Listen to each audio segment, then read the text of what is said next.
अब हामी question number 2 मा चाहिँ जान्छौँ। तिमीहरूलाई सरसर्ती हेरेर आऊ भनेको थिएँ, केही हेर्यौ त? कसैलाई केही त्यस्तो प्रब्लम, केही कन्फ्युज?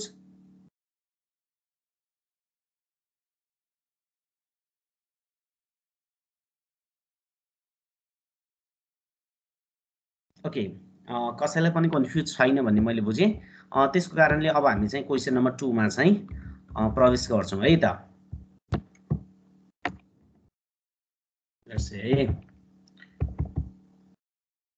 ओके,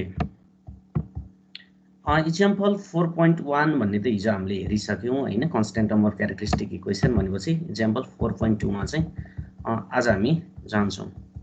ल हेर है, तिमीले स्क्रिनमा देख्न सक्छौ इक्जाम्पल 4.2 भन्ने यहाँ छ होइन। इक्जाम्पल 4.2 भन्ने यो हेर, अब हेर। ओके, डिटरमाइन द, अब मैले सुरु गरेँ, डिटरमाइन द स्टेबिलिटी अफ, अब केही पनि भनेको छैन, CS by RS equal to यो भन्ने टर्म चाहिँ तिम्रो दिएको छ, न्युमेरेटर र डिनोमिनेटरको टर्ममा चाहिँ दिएको छ भनेर भनेको छ है। भनेपछि अब CS बाई RS दिइसकेपछि यो ट्रान्सफर फङ्सन हो भन्ने बुझ्नु पर्यो। CS बाई RS भनेको के हो? ट्रान्सफर फङ्सन हो। र हामीलाई के थाहा छ भने ट्रान्सफर फङ्सनको फर्म भनेको GS divide by 1 plus GSHS हुन्छ भनेर पनि हामीले बारम्बार भन्दै आइरहेका छौँ है। GS divide by 1 plus GSHS हुन्छ भनेर हामीले भनिरहेका छौँ। भनिसकेपछि जब यो CS बाई RS र तिम्रो GS बाई 1 प्लस GSHS तिमीले कम्पेयर गर्छौ, डिनोमिनेटरको टर्म चाहिँ हाम्रो के हुन्छ भने ट्रान्सफर फङ्सनको डिनोमिनेटरको टर्म, ट्रान्सफर फङ्सनमा भएको डिनोमिनेटरको टर्म चाहिँ हाम्रो के हुन्छ? क्यारेक्टरिस्टिक इक्वेसन हुन्छ भनेर हामीले हिजोको क्लासमा पनि भनिसकेका छौँ। 1 प्लस GSHS भन्ने जुन हाम्रो डिनोमिनेटरमा छ, ट्रान्सफर फङ्सनको डिनोमिनेटरमा CS बाई RS को तलपट्टि GS divide by 1 plus GSHS हुन्छ भने 1 प्लस GSHS इक्वल टु 0 भनेको हाम्रो क्यारेक्टरिस्टिक इक्वेसन हो भने यो पनि यहाँ तिमीलाई ट्रान्सफर फङ्सन दिइरहेको छ भने यो क्वेसनले के भनेको छ भने यो चाहिँ तिम्रो क्यारेक्टरिस्टिक इक्वेसन हो। यसलाई 0 गरिदियो भने this will be your characteristic equation which will be in accordance with 1 plus GSHS equal to 0 भनेर चाहिँ हामीले भन्न सकिन्छ। भनेपछि यो क्वेसनले के भनेको छ? स्टेबिलिटी निकाल भनेर भनेको छ। भनेपछि अब यसलाई हामीले RH स्टेबिलिटी चाहिँ लाउनु पर्यो। Okay, step 1, the characteristic equation of above transfer function is denominator equal to 0।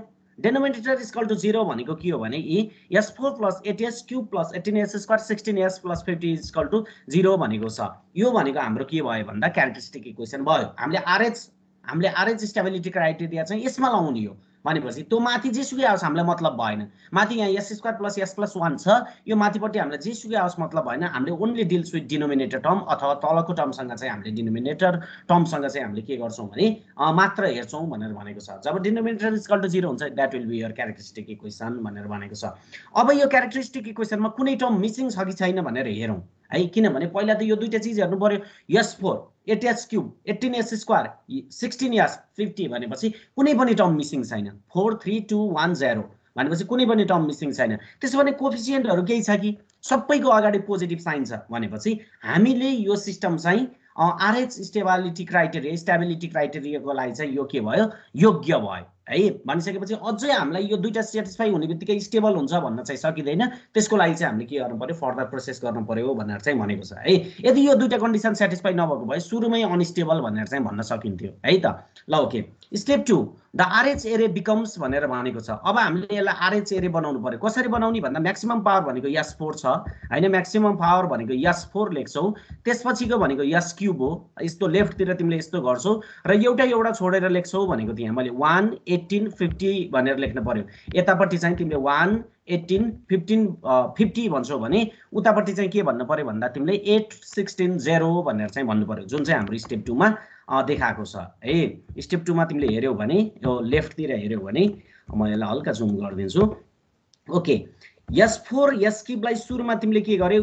1 18 50 8 16 0 यसरी चाहिँ अब एउटा स्टेप छोडेर चाहिँ लेख्यौ। सुरुमा हाम्रो गर्ने काम यही हो। भनेपछि यो प्रोसेस कतिसम्म जानुपर्छ भने S4 S cube S square छ भने अब S1 S नट सम्म जानुपर्छ भनेर पनि मैले हिजोको क्लासमा भनेको थिएँ। भनेपछि let's see this will be B1 and this will be B2 है। This one will be B1 and B2 भनेर भनेको छ। र B1 र B2 को भ्यालु कसरी निकाल्ने भन्दा मैले हिजोकै क्लासमा भने B1 भनेको 1 डिभाइड बाइ B1 को जस्ट माथि के छ भन्दा 8 छ। b1 को जस्ट माथि भनेको के छ भन्दा यो 8 छ भनेपछि अब डिटर्मिनेन्ट लिने डिटर्मिनेन्ट भनेको कति लिन पर्यो भन्दा 1 8 18 16 भनेर लिन पर्यो भनेपछि यो दुईटाको डिटर्मिनेन्टबाट आएको भ्यालु चाहिँ तिम्रो के हुन्छ b1 हुन्छ भनेर चाहिँ हिजोको क्लासमा हामीले भनेका थियौं भने b2 को भ्यालु पनि b2 को होस् अब b3 होस् अब सबै b अगाडि देखेको ठाउँमा चाहिँ यो के हुनेको सबको लागि यो सेमै हुन्छ आँखा चिम्लेर लेख्नु पर्यो तिमीहरुले यसलाई 1/8 हैन 1/8 अब 18 16 को ठाउँमा कति हुने भयो भन त 18 16 को ठाउँमा कति राख्नु पर्यो 50 भन्ने चीज चाहिँ अब तिमीले भन्न सक्छौ है जस्तो यो दुईटाको कुरा गर्छौ भने यसले b1 दिन्छ यो दुईटाको डिटर्मिनेन्टबाट यसले b1 दिन्छ भने यो पछाडीको यो दुईटाबाट b2 दिन्छ ए सरी पछाडीको b2 भने यो अगाडीको र 50 बाट b2 दिन्छ अझै अर्को केही आको भए 18 अनि पछाडीपट्टिकोले b3 दिन्थ्यो भन्ने कुरा चाहिँ हामीले बुझ्नु पर्छ है अगाडीको यति भ्यालु चाहिँ सबैको लागि के हुनु पर्यो कन्स्ट्यान्ट हुनु पर्यो भनेर पनि हिजोको क्लासमा भने मैले मात्र चेन्ज के हुन्छ भने यो 18 16 को ठाउँमा 50 अब b3 पनि निकाल्न सकिन्थ्यो अब 50 भन्दा त उता त हाम्रो छैन नि त 00 आउँछ भनिसकेपछि b3 लेखिरहनु परेन किनभने अभियसली त्यो 0 आउँछ सर तपाईले b1 र b2 किन दुईटा लेख्नुभयो b3 किन लेख्नु भएन भन्ने लाग्छ भने ल हेर न पहिलो उसमा 18 र 16 आयो दोस्रोमा 50 र 0 आयो अब त लेख्ने ठाउँै छैन अब त 00 छ भनिसकेपछि b3 लेखिरहनै परेन भन्ने कुरा चाहिँ यसले भनेको छ अब जस्ट डिटर्मिनेन्ट भनेको छ हैन -1/8 18 अब यो त यो र यो मल्टिप्लाई हुन्छ यो र यो मल्टिप्लाई हुन्छ अनि माइनस हुन्छ भन्ने कुरा त अब मैले तिमीहरुलाई सिकाइरहनु पर्ला जस्तो लाग्दैन just determinant to AD - BC भनेर हामीलाई थाहा छ भनिसकेपछि the value of b1 is positive 16 and the value of b2 is positive 50 भनेर चाहिँ हामीले यसरी निकालेका छौं त्यस्तै step 3 now the RH area becomes ल हेर अब भ्यालु हाल्दियौ 11850 पहिलाकै छ 860 160 पहिलाकै छ अब b1 र b2 को भ्यालु त तिमीले 16 र 50 भर्खरै निकालेको छ 16 र 50 तिमीले भर्खरै निकालेको छ भने अब c1 c2 को भ्यालु के हुन्छ भनेर हामीले हेर्न लागिरा छौं c1 भनेको के हुने भयो भन्दा -1 डिवाइड बाइ जस्ट माथि के छ भन्दा -1 डिवाइड बाइ c1 को माथि के छ जस्ट माथि भन्दा 16 छ हैन c1 को जस्ट माथि भनेको के छ 16 छ अब डिटर्मिनेन्ट लिन पर्यो डिटर्मिनेन्ट भनेको मैले यहाँ बक्स बनाइदिसकेको छु के को लिने भनेर 8 16 र 16 50 को तिमीले लेख्न सक्छौ हैन 16 50 को यी भनेपछि this will give the value of c1 भनेर चाहिँ भन्छ र c1 को भ्यालु भनेको कति छ भन्दा -9 आको छ है -9 आको छ त्यस्तै अब c2 को भ्यालु बनाउने बेलामा कसरी गर्ने भन्ने कुरा छ अब c2 को लागि पनि यो अगाडिको चीज यति त कन्स्ट्यान्ट हुन्छ -1/16 8 16 अब भनौं न 1650 आयो भने त अब बाँकी के भयो 00 भयो भनिसकेपछि c2 को भ्यालुमा यो 00 आको छ र दुईटै 00 आयो भन्दिए हैन कोलम 00 छ भने त यो स्वतः 0 हुन्छ भन्ने हामीलाई पनि थाहा छ that's white the value of c1 is -9 where is value of c2 is 0 भनेर पनि हामीले गरेका छौं त्यस्तै स्टेप 4 हामी कतिन्जेल सम्म जानी भन्दा यो भनेको यस नट सम्म नआएसम्म जानी हो यी यस नट नआइन्जेल सम्म हामी जान्छौं भनिसकेपछि 1815 यो क्वेशनकै 816 क्वेशनकै 1650 b1 र b2 हामीले भ्यालु निकालिसक्यौं -9 र 0 c1 र c2 हामीले भ्यालु निकालिसक्यौं भने अब अन्तिममा हामीले एउटा d1 भनेर लेखेका छौं र यो मैले हिजोको क्लासमा पनि भनेको थिएँ यो अन्तिमको यस नट को भ्यालु यो भनेको जहिले constant term of characteristic equation हुन्छ भनेर मैले भनेको छु म फेरि पनि प्रुभ गरेर तिमीहरुलाई देखाइदिन्छु भनिसकेपछि d1 को कुरा गर्छौ भने -1 डिवाइड बाइ आफूभन्दा जस्ट माथिको आफूभन्दा जस्ट माथि त अहिले त नेगेटिभ छ भनेपछि -9 आयो 1 डिवाइड बाइ -9 हुने भयो अब डिटर्मिनेन्ट अफ अब 16 -9 हैन 16 र -9 उता के छ भन्दा 16 -9 नेर 50 छ ल हेर त 50 छ हैन त 50 छ भनिसकेपछि अब यसको भ्यालु तिमीले के गर्न सक्छौ d1 को भ्यालु निकाल्न सक्छौ भनेपछि the value of d1 will be positive 50 अब यहाँ d2 हुँदैन किनभने 50 भन्दा उतापट्टि त यता त केही पनि छैन नि त यता भएको भए पो d2 भ्यालु हुन्थ्यो भनिसकेपछि d1 को मात्रै भ्यालु हुन्छ यस नोटमा d0 को d1 को मात्रै भ्यालु हुन्छ and that will be the value of के भन्दा constant term of characteristic equation जस्तो मैले यहाँ 50 निकालेर देखाइदिए भने तिमीले सिधै पनि लेख्न सक्छौ के जस्तो यो माथि जान्छु म हेर त क्यारेक्टरिस्टिक इक्वेसनमा तिम्रो +50 भन्ने छ के यी लास्टमा हेर न the characteristic equation will have the constant value 50 भनिसकेपछि यो भ्यालु चाहिँ के भयो भन्दा 50 यो सिधै लेख्न पनि सकिन्छ अन्तिमको यस नट को भ्यालु चाहिँ सधैं क्यारेक्टरिस्टिक इक्वेसनको कन्स्ट्यान्ट टर्म आउँछ भनेर चाहिँ हामीले भनेका थियौ हिजोको क्लासमा पनि हामीले हेर्यौं आउँछ भनेर भन्यौ तर हामीले निकाल्दियौ आज पनि आउँछ भन्यौँ निकाल्दियौँ भनिसकेपछि त अब त प्रुभड हो नि त। दुईवटा केसमा हामीले निकालिसक्यौँ भनिसकेपछि अब पछि चाहिँ तिमीले सिधै लेखिदिन पनि सक्छौ है, किनभने यो अन्तिमको टर्म चाहिँ के हुन्छ भने सधैँ क्यारेक्टरिस्टिक इक्वेसनको कन्स्ट्यान्ट टर्म आउँछ जुन हामीले यहाँ निकाल्दै अब फुर्सद छ भने निकालिदिए पनि भयो, तर निकालिरहन चाहिँ जरुरी छैन। सिधै d1 = 50 by constant term of characteristic equation भनेर चाहिँ भन्न सकिन्छ। त्यस्तै स्टेप 5 हेर, द कम्प्लिट आरएच एरे नाउ बिकम्स। अब तिम्रो आरएच एरे कम्प्लिट कस्तो भयो भने 11850 816 0 1650 -90 50 भनेर यहाँ चाहिँ लेखेको छ। भनेपछि तिमीले यसलाई फर्स्ट कोलम भन्छौ, यसरी भएको चिजलाई फर्स्ट कोलम भन्छौ र फर्स्ट कोलममा साइन चेन्ज अथवा केही हैन सबैको सेम साइन छ कि फरक साइन चेन्ज छ भनेर चाहिँ तिमीले हेर्न पर्ने हुन्छ।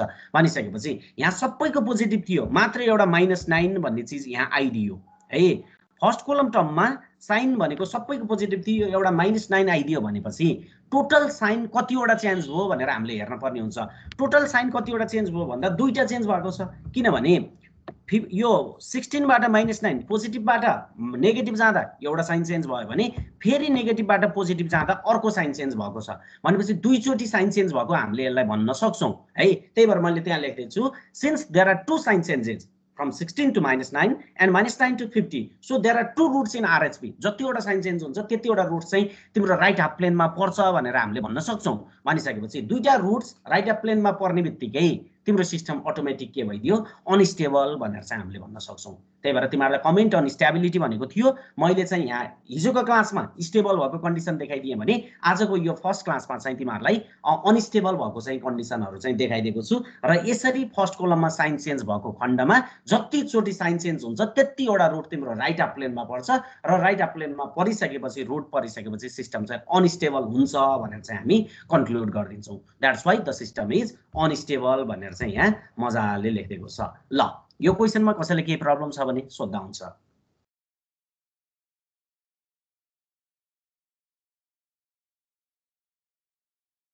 दिनेश गौतम बुझेको छ बाबु? बुझिरहेको छ सर। Okay good.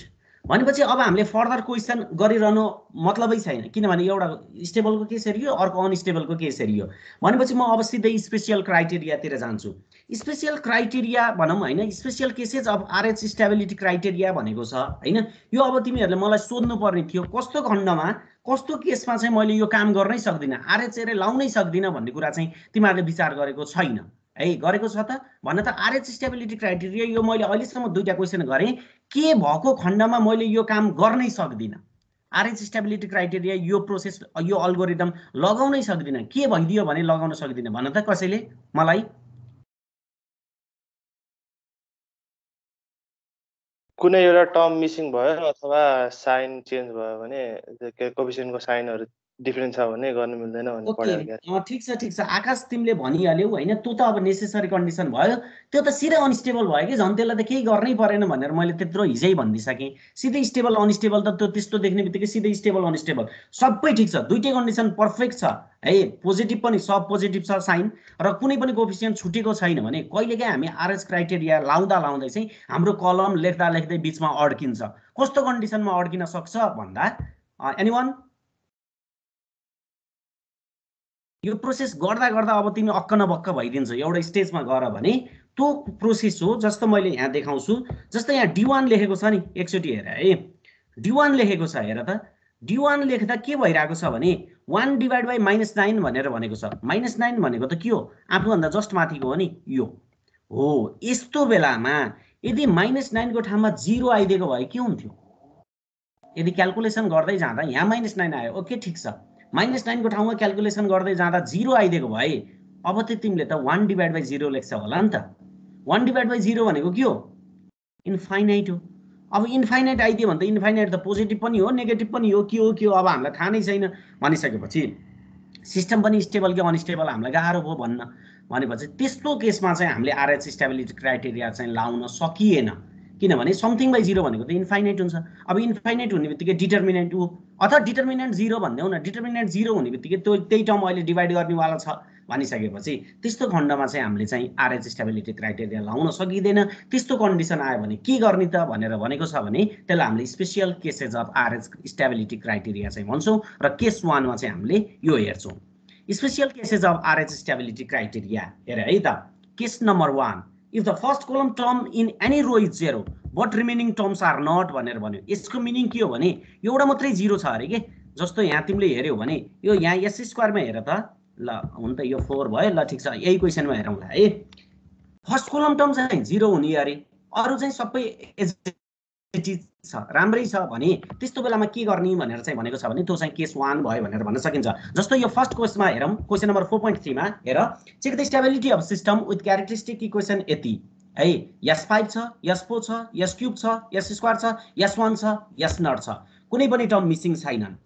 त्यस्तै सबैको अगाडि पोजिटिभ साइन छ भनेपछि all coefficient have same sign भनेपछि यो सिस्टम स्टेबल हुन सक्छ तर हामीलाई ग्यारेन्टी छैन। त्यसको लागि हामीले आरएच स्टेबिलिटी क्राइटेरिया लाउनु पर्यो। Step 1 no missing term and all the coefficient have same positive sign. त्यो भएपछि हामी आरएच स्टेबिलिटी क्राइटेरिया लाउन योग्य भयौं भनेपछि हेर त यहाँ हाम्रो स्पेशल केस आइहाल्यो। s5 भनेको 1 2 3 भइहाल्यो s4 भनेको 1 2 5 छ। यो क्वेशनबाट हेर्दै जाँदा थाहा भइहाल्छ हैन। एउटा स्टेपमा हेर्दै गएपछि अब मैले b1 र b2 सपोज गरे b1 को भ्यालु भनेको -1 डिवाइड बाइ आफू भन्दा जस्ट माथि के छ 1 नै छ हैन -1 डिवाइड बाइ आफू भन्दा जस्ट माथि 1 छ भनेपछि यसको डिटरमिनेन्ट लिनु पर्यो 1 1 2 2 1 1 2 2 को यसरी तिमीले लियो भने मैले त्यहाँ a0 a1 a2 a3 भन्दिएको छु तिमीले सिधै यसरी गर्न सक्छ भनिसकेपछि the value of b1 is 0 b1 को भ्यालु 0 आयो। त्यस्तै b2 को भ्यालु त्यसरी नै हेर्यौ भने यो टर्म त अगाडिको टर्म त कन्स्ट्यान्ट भइहाल्छ -1 बाइ 1 1 1 ठीक छ 1 2 को ठाउँमा अब के हुने भयो 3 5 हुने भयो भनिसकेपछि यसको भ्यालु चाहिँ -2 छ। ल ठीक छ यसरी गर्यौ भनेपछि s5 चाहिँ तिम्रो फाइनल हेरे s5 यस्तो आयो s4 को रो चाहिँ यस्तो आयो s क्यूब को रो चाहिँ यस्तो आयो 0 र -2 आयो भनिसकेपछि अब हामीले काम गर्न गाह्रो भयो किनभने समथिङ बाइ 0 अहिले त हामीले s स्क्वायरमा c1 को भ्यालु निकाल्दा त फेरि -1 डिवाइड बाइ 0 गर्नुपर्छ भनिसकेपछि 0 आइदिने बित्तिकै इन्फाइनाइट आउँछ। त्यो भएर चाहिँ हामीलाई के भयो प्रब्लम भयो।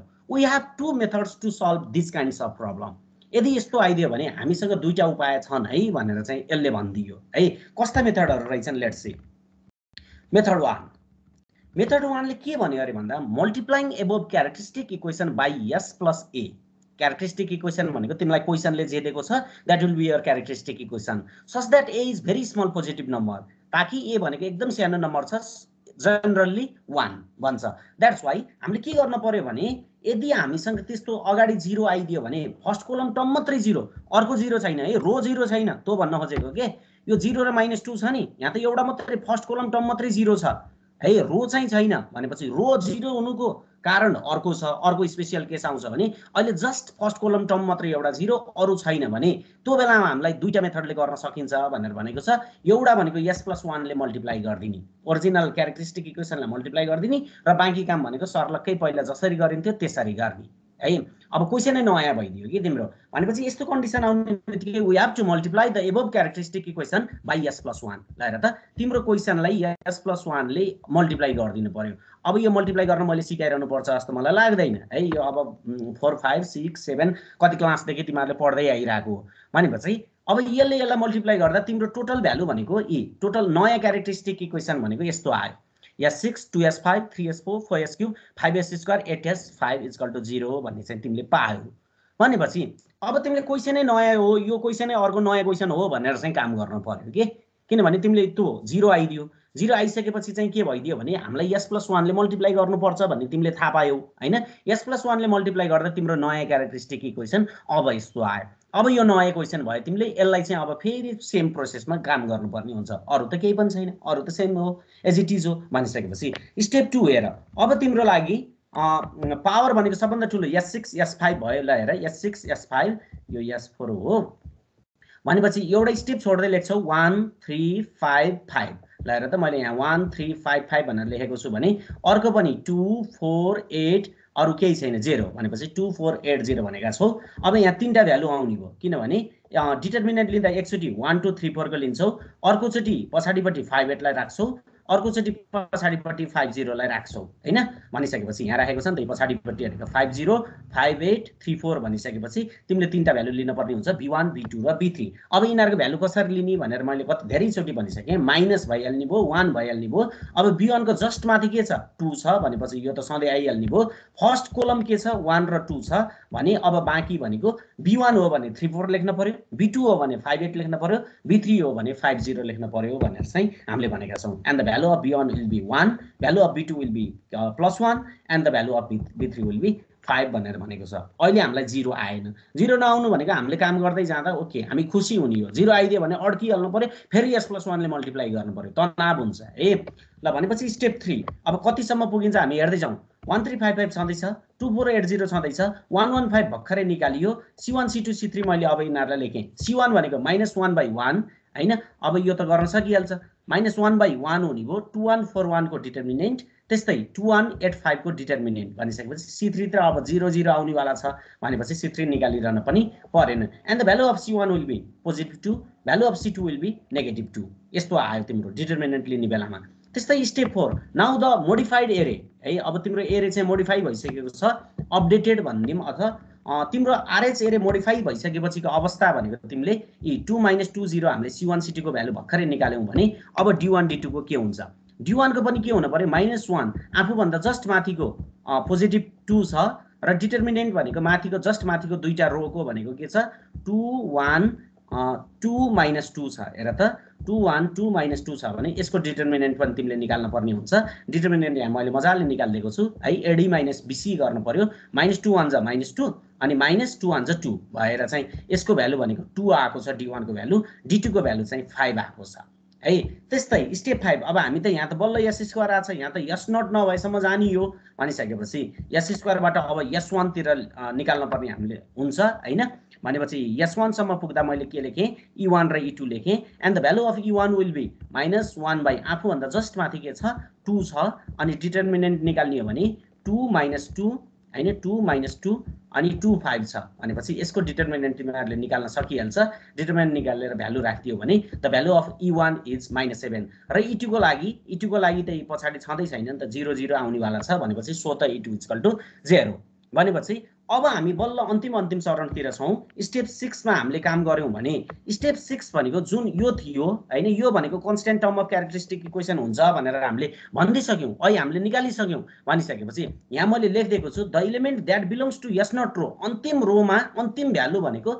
पोजिटिभ अब क्यारेक्टरिस्टिक इक्वेसनको चाहिँ भ्यालु हुन्छ भनेर चाहिँ मैले भन्दिएको छु है कन्स्ट्यान्ट भ्यालु हुन्छ अहिले त हामीले नयाँ क्यारेक्टरिस्टिक इक्वेसन तिमीले फेरि कुन क्यारेक्टरिस्टिक इक्वेसन लिने सर भनौला है जुन क्यारेक्टरिस्टिक इक्वेसन लिए पनि आउने त त्यही हो किनभने s + 1 ले मल्टिप्लाई गरे 1 ले मल्टिप्लाई गरिसकेपछि त क्यारेक्टरिस्टिक इक्वेसनको भ्यालु पनि 1 त्यति नै हुन्छ भनिसकेपछि तिमीले जुन लिए पनि भो अथवा हामीले त अहिले त नयाँ क्वेसन हो भन्ने सोच भनेर मैले भन्दिसकेको छु भने नयाँ क्यारेक्टरिस्टिक इक्वेसन हो नि त हामीले काम गरिरहेको भने नयाँ क्यारेक्टरिस्टिक इक्वेसन जे छ त्यो नै तिम्रो कन्स्ट्यान्ट क्यारेक्टरिस्टिक इक्वेसनको टर्म हुन्छ हैन एकछिन है यहाँ मेरो यो टच प्याडमा पानी पर्दियो एकछिन है माउस चल्दैन फेरि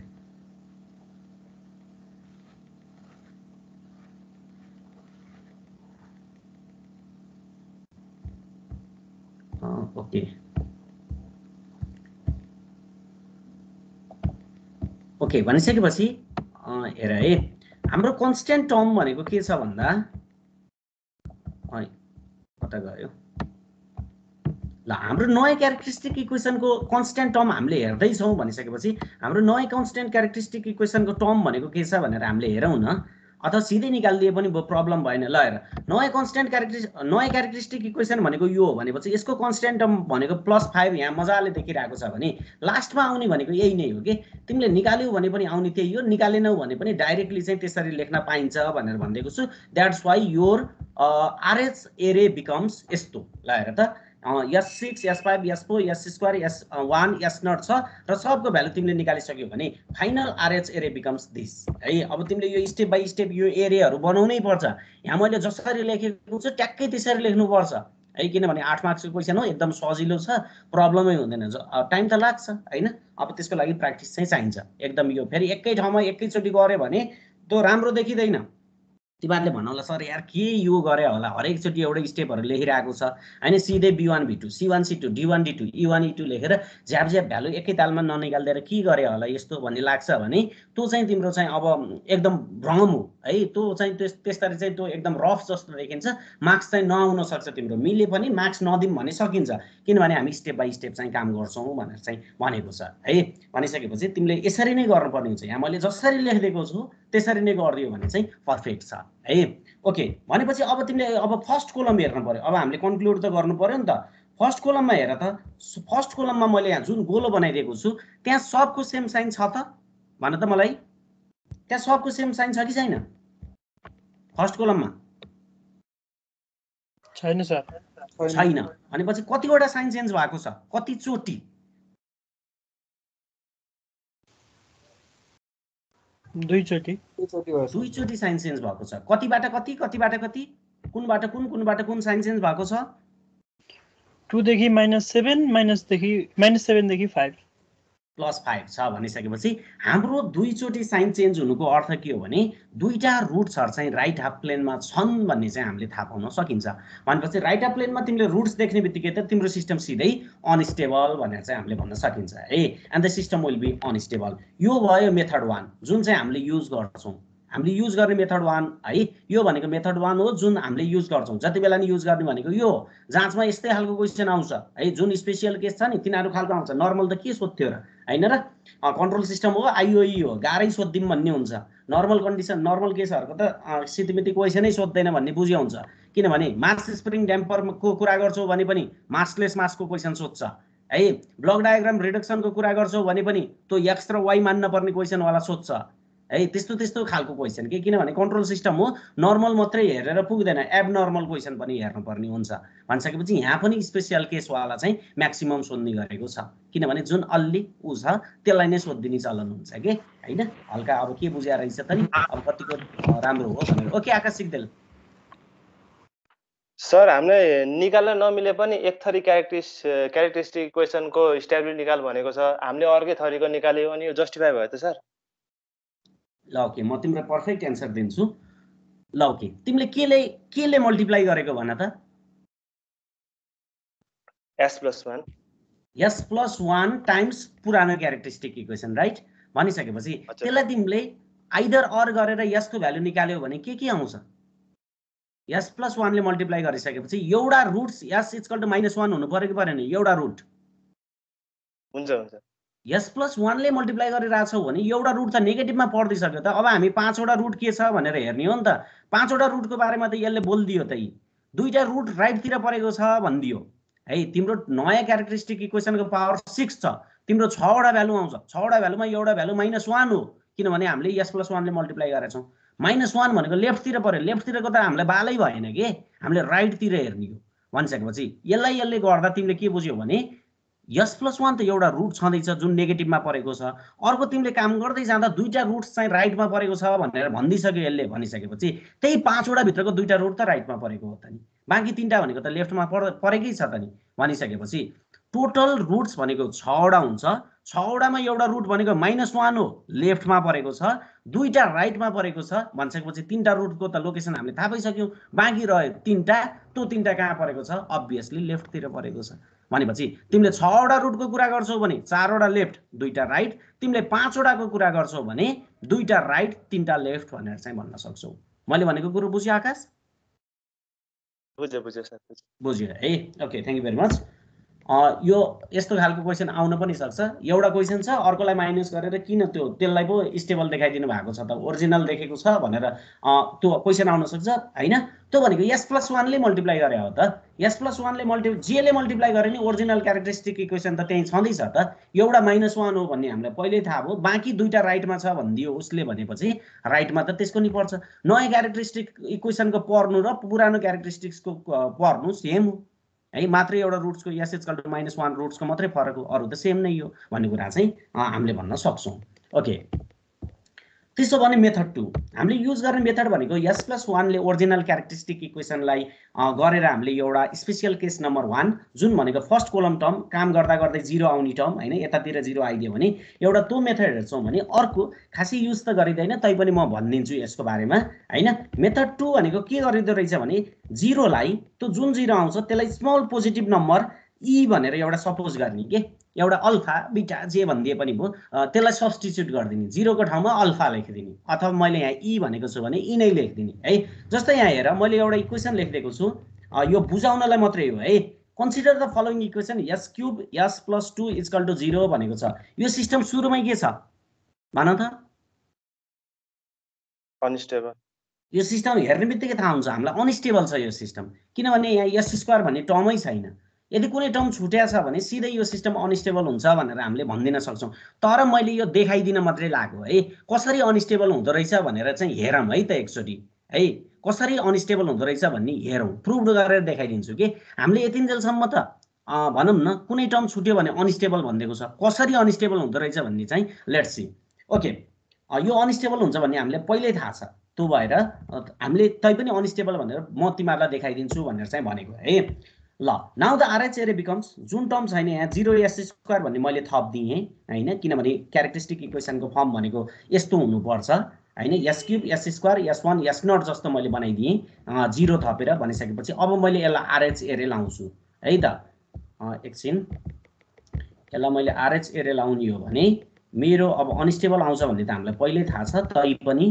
एकचोटी हेरौं न त भनेर के ल s³ भनेको 1/1 छ s² भन्ने टर्म छैन त्यो भएर 0 2 भन्ने यहाँ आयो अब ल हेर न हाम्रो स्पेशल केसलाई पनि हामीले मेथड 2 बाट हेर्दै छौं भनिसकेपछि फर्स्ट कोलम टर्ममा एउटा 0 आएको छ फुल चाहिँ छैन एउटा फर्स्ट कोलम टर्म मात्रै 0 छ एउटा यस्तो स्पेशल केस नम्बर हाम्रो 1 थियो हैन केस 1 थियो भनिसकेपछि यसलाई त्यो पनि फुलफिल गर्छ b1 भनेको इन्फाइनाइट आउँछ भनेपछि हामीले काम गर्न सकिएन भनेपछि अब हाम्रो के हुने भयो भने रिप्लेस 0 बाइ हामीले मेथड 2 गरेर आछौं भने replace 0 by small positive number e भनेको छ भनेपछि अब हेर्दै जाउँ यो 0 को ठाउँमा e हामीले सपोज गर्देका छौं है e सपोज गर्देको छौं भने b1 को भ्यालु भनेको के हो -1 डिवाइड बाइ आफू भन्दा जस्ट माथि भनेको e जुन पोजिटिभ भ्यालु हो एकदम सानो पोजिटिभ भ्यालु हो 1 भन्ने सरी 1 नै भन्न सक्छौ हैन तर 1e अब 1 2 यस्तो चाहिँ हुने भयो हाम्रो b1 को भ्यालु हैन b1 को भ्यालु तिमीले डिटरमिनेन्ट लियो भने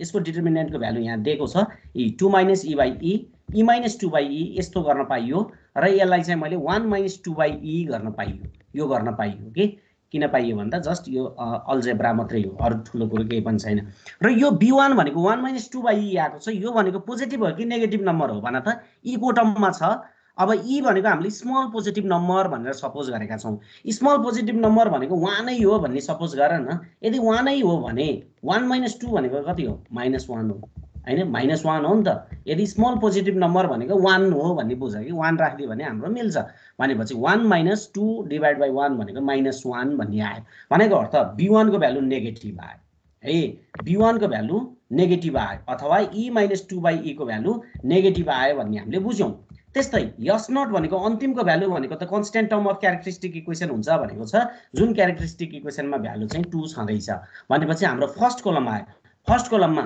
1 भनेको पोजिटिभ e भनेको पनि पोजिटिभ e - 2 by e भनेको नेगेटिभ 2 भनेको पोजिटिभ भनिसकेपछि हाम्रो साइन चेन्ज भनेको दुई चोटी भएको छ हाम्रो साइन चेन्ज दुई चोटी भएको छ that's why number of sign change in first column दुईटा नम्बर अफ रुट्स त्यही भएर राइट हाफ प्लेनमा दुईटा therefore the system is unstable भनेर पनि हामीले भन्न सकिन्छ है हामीले यहाँ दुईटा काम गर्दियौं के कुनै पनि अब चीज छुटेको छ भने पनि अनस्टेबल हुन्छ त्यो हामीलाई पहिल्यै थाहा थियो हामीले प्रुभ त्यो गर्दियौं दोस्रो कुरो भनेको कहिलेकाहीँ 0 आइदियो भने 0 लाई स्मल पोजिटिभ नम्बर मानेर पनि काम गर्न सकिदो रहेछ हैन स्मल पोजिटिभ नम्बर भनेको e हो यसरी काम गर्दै जाँदा यसरी राखिदिनु पनि सकिन्छ र हामीले फर्दर काम गर्न सकिन्छ भनेर पनि मेथड 2 ले भनेको छ भनेपछि हामीले मेथड 2 नर्मली युज गरिदैन मेथड 1 नै हाम्रो चाहिँ धेरै युज गर्ने हो भनेको s+1 ले मल्टिप्लाई नै गर्छौं यो स्मल पोजिटिभ नम्बर चाहिँ हामीले खासै युज गर्दैनौं है इनारको पनि ठाउँ छ कुन केसमा कुन युज गर्ने कुन केसमा कुन युज गर्ने भन्ने चाहिँ हाम्रो छ हैन यो केस 2 चाहिँ किन आएको भने म तिमीहरुलाई भनिदिन्छु ल कहिलेकाहीँ कस्तो भइदियो अरे भन्दा अहिको ठुलै हिसाब हेरौं न हैन ठुलै न्यूमेरिकल तिमीहरूलाई यस्तो पनि हुन त त्यस्तो त नआउला, तर इक्जाममा नआउला, तर उसमा चाहिँ आउन सक्छ। कहिलेकाहीँ के भइदियो भन्दा काम गर्दै जाँदा, ल है अब म यो डिलिट गर्छु एकछिन। कहिलेकाहीँ काम गर्दै जाँदा के हुन्छ भन्दा तिम्रो म्याक्सिमम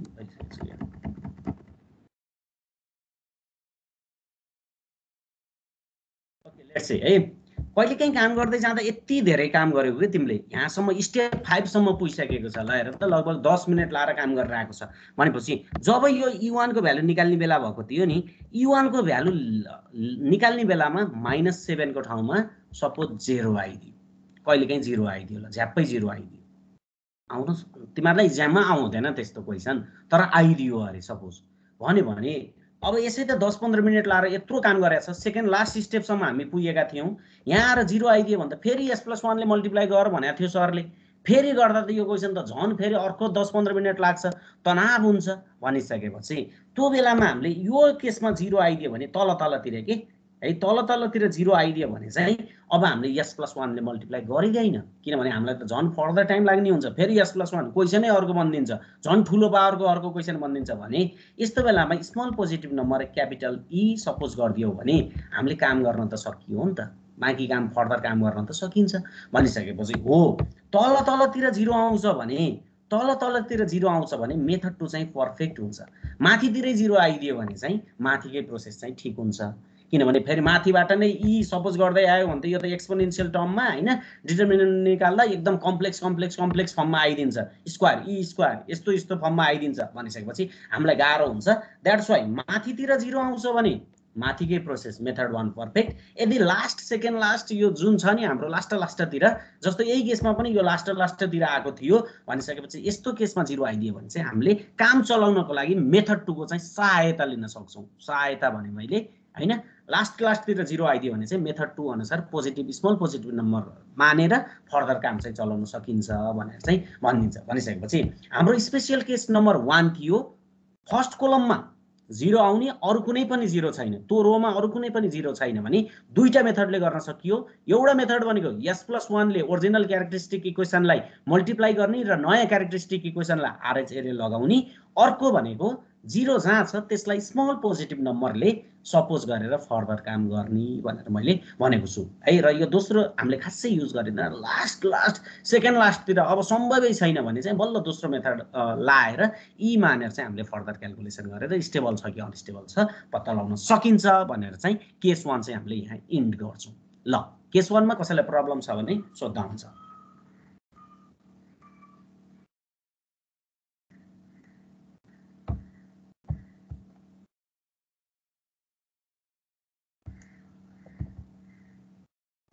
विशाल गौड बुझेको हो? हो सर। ल है ठिक छ, ध्यान दिएर सुन्दै जाऊ है त। ल यदि अब केही प्रब्लम छैन भने अब मैले बुझ्यो नै होला भन्ने ठाने, त्यसो भए म केस 2 मा जान्छु। अर्को केस 2 भनेको के हो भन्दा रो नै 0 भइदिने अरे कि, झ्याप्पै रो नै 0 हुने हेर त। when any row of R stable is perfect 0, 0 नै छ अरे, रो नै काम गर्दै गयो 0 आउँदै गयो भनेर भनेको छ। भनेपछि त्यस्तो कति बेला हुन्छ भनेर यहाँ हल्का हैन हल्का भन्देको छ, रुट्सहरु कस्तो अवस्थामा चाहिँ त्यस्तो हुन सक्ने सम्भावना छ भनेर यसले भनेको छ। अब यो खासै चाहिन त चाहिँदैन, तैपनि म भनिदिन्छु।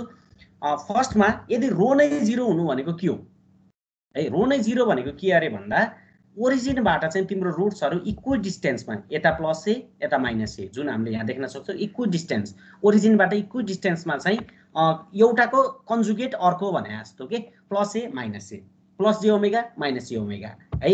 अथवा यस्तो लोकेसनमा यहाँ मैले यो बनाइदिएको छु हैन, यस्तोमा अनि यस्तोमा इक्वल डिस्टेन्समा यस्तो परेको छ भने व्हिच लाई रेडियल्ली अपोजिट भनेर भन्छ। रेडिकल्ली लेखेर चाहिँ रेडियल्ली लेख्नुपर्ने, which is radially opposite to each other and equidistant from origin छ भने यस्तोमा चाहिँ तिम्रो के हुँदो रहेछ भन्दा रो चाहिँ 0 हुन्छ भनेर भनेको छ है। हामीले कुनै रुट्सहरु यस्तो सपोज गरेर यही काम गर्यौं भने रो 0 चाहिँ निस्किन्छ के है। नभए अहिले हेरौँला पनि यसको रुट्सहरु निकालेर हेरौँला है, ठीक छ। त्यस्तै 2 मा अर्को भनेको के हो भने the solution for this kind of problem, यसलाई पनि भनेको छ। अहिले यो हामीले हेरिहाल्छौं। यदि रो 0 आयो भने कसरी सल्भ गर्ने भनेर भनेको छ। रो नै एक्ज्याक्टली 0 आइदियो भने यस्तो चाहिँ हामीले अक्जिलरी इक्वेसन मानेर चाहिँ काम गर्नुपर्ने हुन्छ भनेर भनेको छ। एउटा इक्वेसन सल्भ गर्नु पर्यो तिमीलाई, त्यसलाई चाहिँ हामीले अक्जिलरी इक्वेसन भनेर चाहिँ भन्छौँ। अब रो नै 0 आएको छ भने त फर्दर कामै गर्न सकिएन। b1 को भ्यालु पनि इन्फिनिटी, b2 को भ्यालु पनि इन्फिनिटी, यस्तो हुन्छ हैन। भनेपछि अहिलेको मेथड पनि अब सब्स्टिट्युट, अब एक ठाउँमा भए पो सब्स्टिट्युट गर्ने, दुई ठाउँमा तीन ठाउँमा गर्नुपर्ने अवस्था आउँछ। अब आई s+1 ले मल्टिप्लाई गरेर भएको थियो, अब यसमा त्यस्तो गरेर पनि हुँदैन भनिसकेपछि हामीलाई नयाँ तरिकाले चाहिँ काम गर्नुपर्ने हुन्छ, जुन चाहिँ इक्जाम पोइन्ट अफ भ्यूबाट चाहिँ एकदमै इम्पोर्टेन्ट छ भनेर चाहिँ भन्छ। आयो भने केस 1 र केस 2 आउँछ। केस 1 पनि सजिलै जस्तो देखिन्छ, केस 2 चाहिँ के हुन्छ भने आउन सक्ने चान्स छ। तिमीले ओल्ड क्वेसन हेर्यो भने यस्तो क्वेसनहरु चाहिँ आइरहेको छ। Okay, let's C example 4.4। Check the stability of S5, 2S4, 24S cube, 48S square minus 25S minus 50 is equal to 0 and find out the number of roots in right half plane. Question त आइदियो, सबको positive थियो, लास्टको दुईटाको negative आइदियो। क्वेसनले त unstable भन्दै छ, सिधै unstable भनेर हामीले थाहा पाइहाल्यो। तर यहाँ चेक द स्टेबिलिटी मात्रै भनेको त छैन नि त। सँगसँगै टेल क्वेसन के छ पढ्देऊ त एकजनाले। टेल क्वेसन के छ राजन भण्डारी?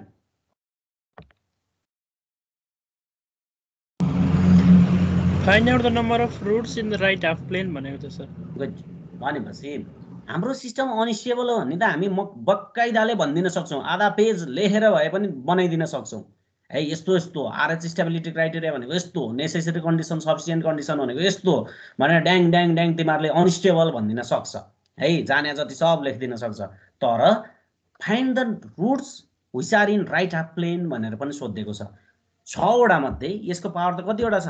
यसको म्याक्सिमम पावर भनेको S5 छ, यसको टोटल रुट 5 वटा छ।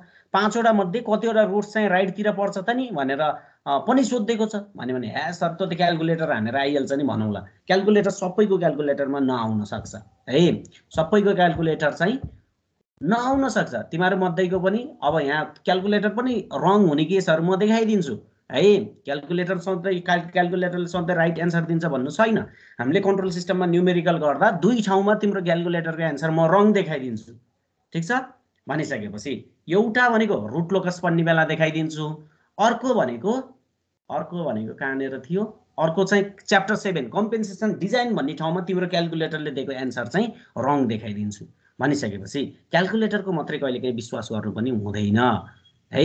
भनेपछि अब यसमा S5 को 5 वटा रुट्स आउँछ। तिमीहरूले यही क्वेसनलाई हान्यो भने तिमीहरू मध्ये अब 96 जनामा यो के भन्छ, यो नर्मल क्याल्कुलेटर इन्जिनियरिङ क्याल्कुलेटर त सबैको छ। त्यो मध्ये पनि अब कसैको यो एक प्रकारको छ, कसैको अर्को प्रकारको छ। अब तिनीहरूको एक्ज्याक्ट नाम चाहिँ मलाई थाहा भएन हैन। ती मध्ये चाहिँ एउटा क्याल्कुलेटरले चाहिँ भ्यालु दिन्छ, अर्कोले दिँदैन के भनेको अर्थ। अब म तिमीहरूलाई यहाँ सेयरै गरेर देखाइदिएँ है त एकछिन, कुन क्याल्कुलेटरले दिन्छ कुन क्याल्कुलेटरले दिँदैन भन्ने कुरो एकछिन है। अब के क्याल्कुलेटर भन्छ अरे यसलाई? इन्जिनियरिङ क्याल्कुलेटरै भनिदिउँ न हैन। EX र ES भन्ने दुईटा हुन्छ अरे। पक्का है, यहाँ आउला नि त फोटोहरू। अब यो मैले देखाउनै पर्ने हुन्छ कि तिमीहरू मध्ये कुन कुनको छ हैन।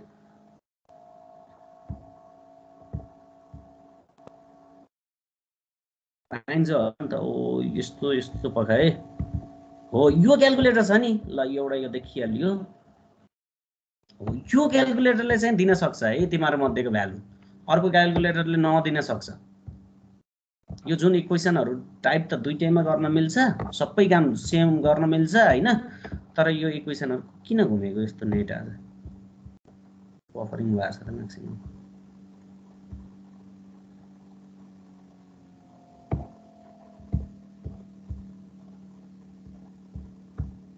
ल हेर है, हुन त तिमीहरूले अहिले त्यहाँ पिक्चर त देखिसक्यो। यो के क्याल्कुलेटर, यो जुन छ नि हाम्रो क्यासियो FX भन्ने,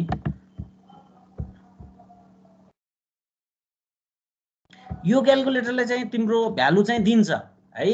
यो क्यासियो FX 991EX भन्ने क्याल्कुलेटर यो जुन छ, यो क्याल्कुलेटरले चाहिँ भ्यालु दिन्छ है। भने कुन क्याल्कुलेटरले दिँदैन भन्दा अब यहाँ भेटिएला, नर्मल क्याल्कुलेटर थियो नि हाम्रो, यस्तो यस्तो टाइप्सको क्याल्कुलेटर त अब तिमीहरूले बुझिसक्यो होला हैन। त्यो क्याल्कुलेटर हुनेको चाहिँ दिन्छ, अरू योले चाहिँ दिँदैन। यो साइन्टिफिक क्याल्कुलेटर भन्ने चाहिँ मैले यहाँ देखेँ हो यो भ्यालुले चाहिँ दिँदैन है, यो क्याल्कुलेटरले चाहिँ तिम्रो भ्यालु नदिन सक्छ। ठिक छ, यो क्याल्कुलेटरले दिँदैन, यो क्याल्कुलेटरले चाहिँ दिन्छ के भनिसकेपछि अब तिमीसँग कुन छ, दुईटा क्वेसनमा यस्तो हुन्छ जुन क्वेसन हामीले हेर्ने बित्तिकै थाहा पाइदिइहाल्छौँ भनिसकेपछि फेरि सरले यस्तो भन्यो यही किन्न पर्छ भन्ने चाहिँ छैन है। त्यो कुरो मैले तिमीहरूलाई पनि भने भयो भने हामी ब्याक टु यो जाउँ। त्यो कुन भ्यालु हो भनेर म तिमीहरूकै क्याल्कुलेटरमा हान्न लाउँछु नाट्य पछि भन्यो भने त्यस्तो बेलामा चाहिँ ल यो S5 + 2S4 24S3 48S² 25S50 हान्यौ भने कतिवटा रुट्स लेफ्टमा कतिवटा रुट्स राइटमा पर्छ भन्ने कुरो तिम्रो क्याल्कुलेटरले 5 वटै रुट्स देखाउन सक्छ भने कुनै क्याल्कुलेटरले 2टा रुट्स देखाइदिएर चाहिँ छोड्छ, 5 वटै चाहिँ नदेखाउन सक्छ है। कुनै केसमा एउटा मात्रै रुट्स देखाइदिन्छ, 4 वटा रुट नदेखाइदिन सक्छ। It depends upon the model of calculator you used है, कस्तो कस्तो खालको क्याल्कुलेटर युज गरेको छ त्यो मैले भनिदिइहालेँ। त्यही पनि क्याल्कुलेटरले त दियो ल 2टा रुट्स राइटमा पर्छ भन्ने तिमीले थाहा पाइदिइसक्यो भने पनि यहाँ त क्वेसनले त सोधेको छ त, यो त 8 मार्क्समा सोधेको छ भनेपछि काम त गर्नै पर्यो। भनेपछि सिस्टम अनस्टेबल हुन्छ भन्ने पनि थाहा छ, क्याल्कुलेटरबाट रुट्स 2टा राइटमा पर्छ भन्ने पनि थाहा छ भने पनि तिमीलाई क्वेसनले सोधेको आधारमा चाहिँ तिमीले चाहिँ प्रुभ गरेर देखाइदिन पर्ने हुन्छ। त्यो चाहिँ कसरी हेर्ने भनेर सोधेको छ र यस्तै टाइप्सको क्वेसनहरू चाहिँ तिम्रो इक्जाममा चाहिँ सोध्ने म्याक्सिमम चान्स हुन्छ भनेर पनि भनेको छ। Okay let's see. First of all यसको स्टेबिलिटी चेक अनस्टेबल भनेर हामीलाई थाहा छ, रुट्स राइटमा कति पर्छ भनेर हामीलाई थाहा छैन भनिसकेपछि यसलाई अब हामीले RH स्टेबिलिटी क्राइटेरियाको लागि पठाउनु पर्यो है। ल हेर, we have the characteristic equation is S5 2S4 24S³ 48S² 25S50 = 0। Okay, no missing term त छैन तर कोएफिसिएन्टको फरक साइन चेन्ज छ, त्यो भएको कारणले सिस्टम अनस्टेबल हुन्छ भन्ने हामीलाई पहिल्यै थाहा छ तर हामीलाई रुट्स राइटमा कतिवटा पर्छ भन्ने थाहा छैन। त्यही भएर चाहिँ हामीले के गर्नु पर्यो, काम गर्नु पर्यो। ल S5 र S4 को भ्यालु चाहिँ यो लेखिहाल्छ।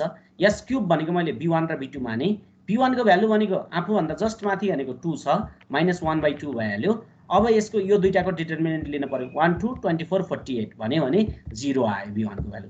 त्यस्तै त्यही चिजमा यो अगाडिको त कन्स्ट्यान्ट छँदैछ, पछाडि -25 50 लेख्यो भने चाहिँ अर्को भ्यालु पनि 0 आइदियो। भनेपछि here all the elements of row 3 अथवा S³ रो को अल द भ्यालुज आर 0। हाम्रो यो स्पेशल केस नम्बर 2 आयो, रो नै 0 आइदियो भनिसकेपछि in this case we have to solve this kind of problem by using auxiliary equation भनेर चाहिँ भन्छ है।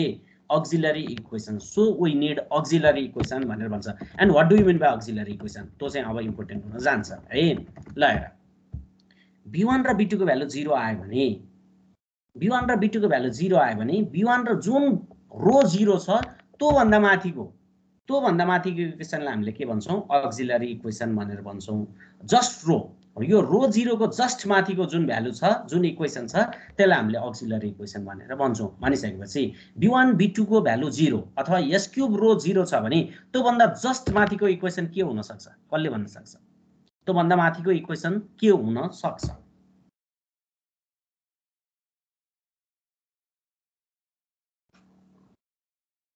भन, What is the value of auxiliary equation? मैले भन्ने रो 0 भन्दा माथिको इक्वेसनलाई हामीले auxiliary equation भन्न सकिन्छ। त्यसो भए के हो त auxiliary equation को भ्यालु?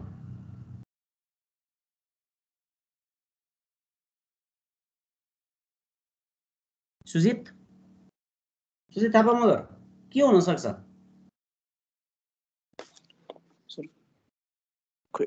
खोयाल थाहा भएन सर। ल ठिकै छ। भनेपछि अब मैले भने तिमीहरुलाई होइन यो भ्यालु त हामीले कसरी लेखेका छौं थाहा छ? एक स्टेप छोडेर लेखेका हो नि त यो माथिको दुईटा त हैन। यी S5 24 अनि -25 यसरी लेखेका छ नि। 248 -50 भनेपछि जस्ट माथि के छ? 248 -50 छ। 248 -50 भनेको के हो? एक स्टेप माथि भनेपछि हामीले त छोड्दै लेखेका छौं भनेपछि 2S4 प्लस 48S² एउटा छोड्नु पर्यो है, हरेकलाई यसरी छोड्नु पर्छ। 48S², अब यस भन्ने टर्म छोड्नु पर्यो, -50 = 0 भनेर चाहिँ हामीले यसलाई auxiliary equation चाहिँ भन्न सकिन्छ। यदि रो 0 आयो भने auxiliary equation मान्ने। auxiliary equation भनेको रो 0 भन्दा माथिको इक्वेसनलाई auxiliary equation भनिन्छ भनेर यसले भनेको छ है। स्टेप 2 मा चाहिँ हामीले auxiliary equation चाहिँ रो भन्दा जस्ट माथिको 2S4 48S² -50 this will be your auxiliary equation।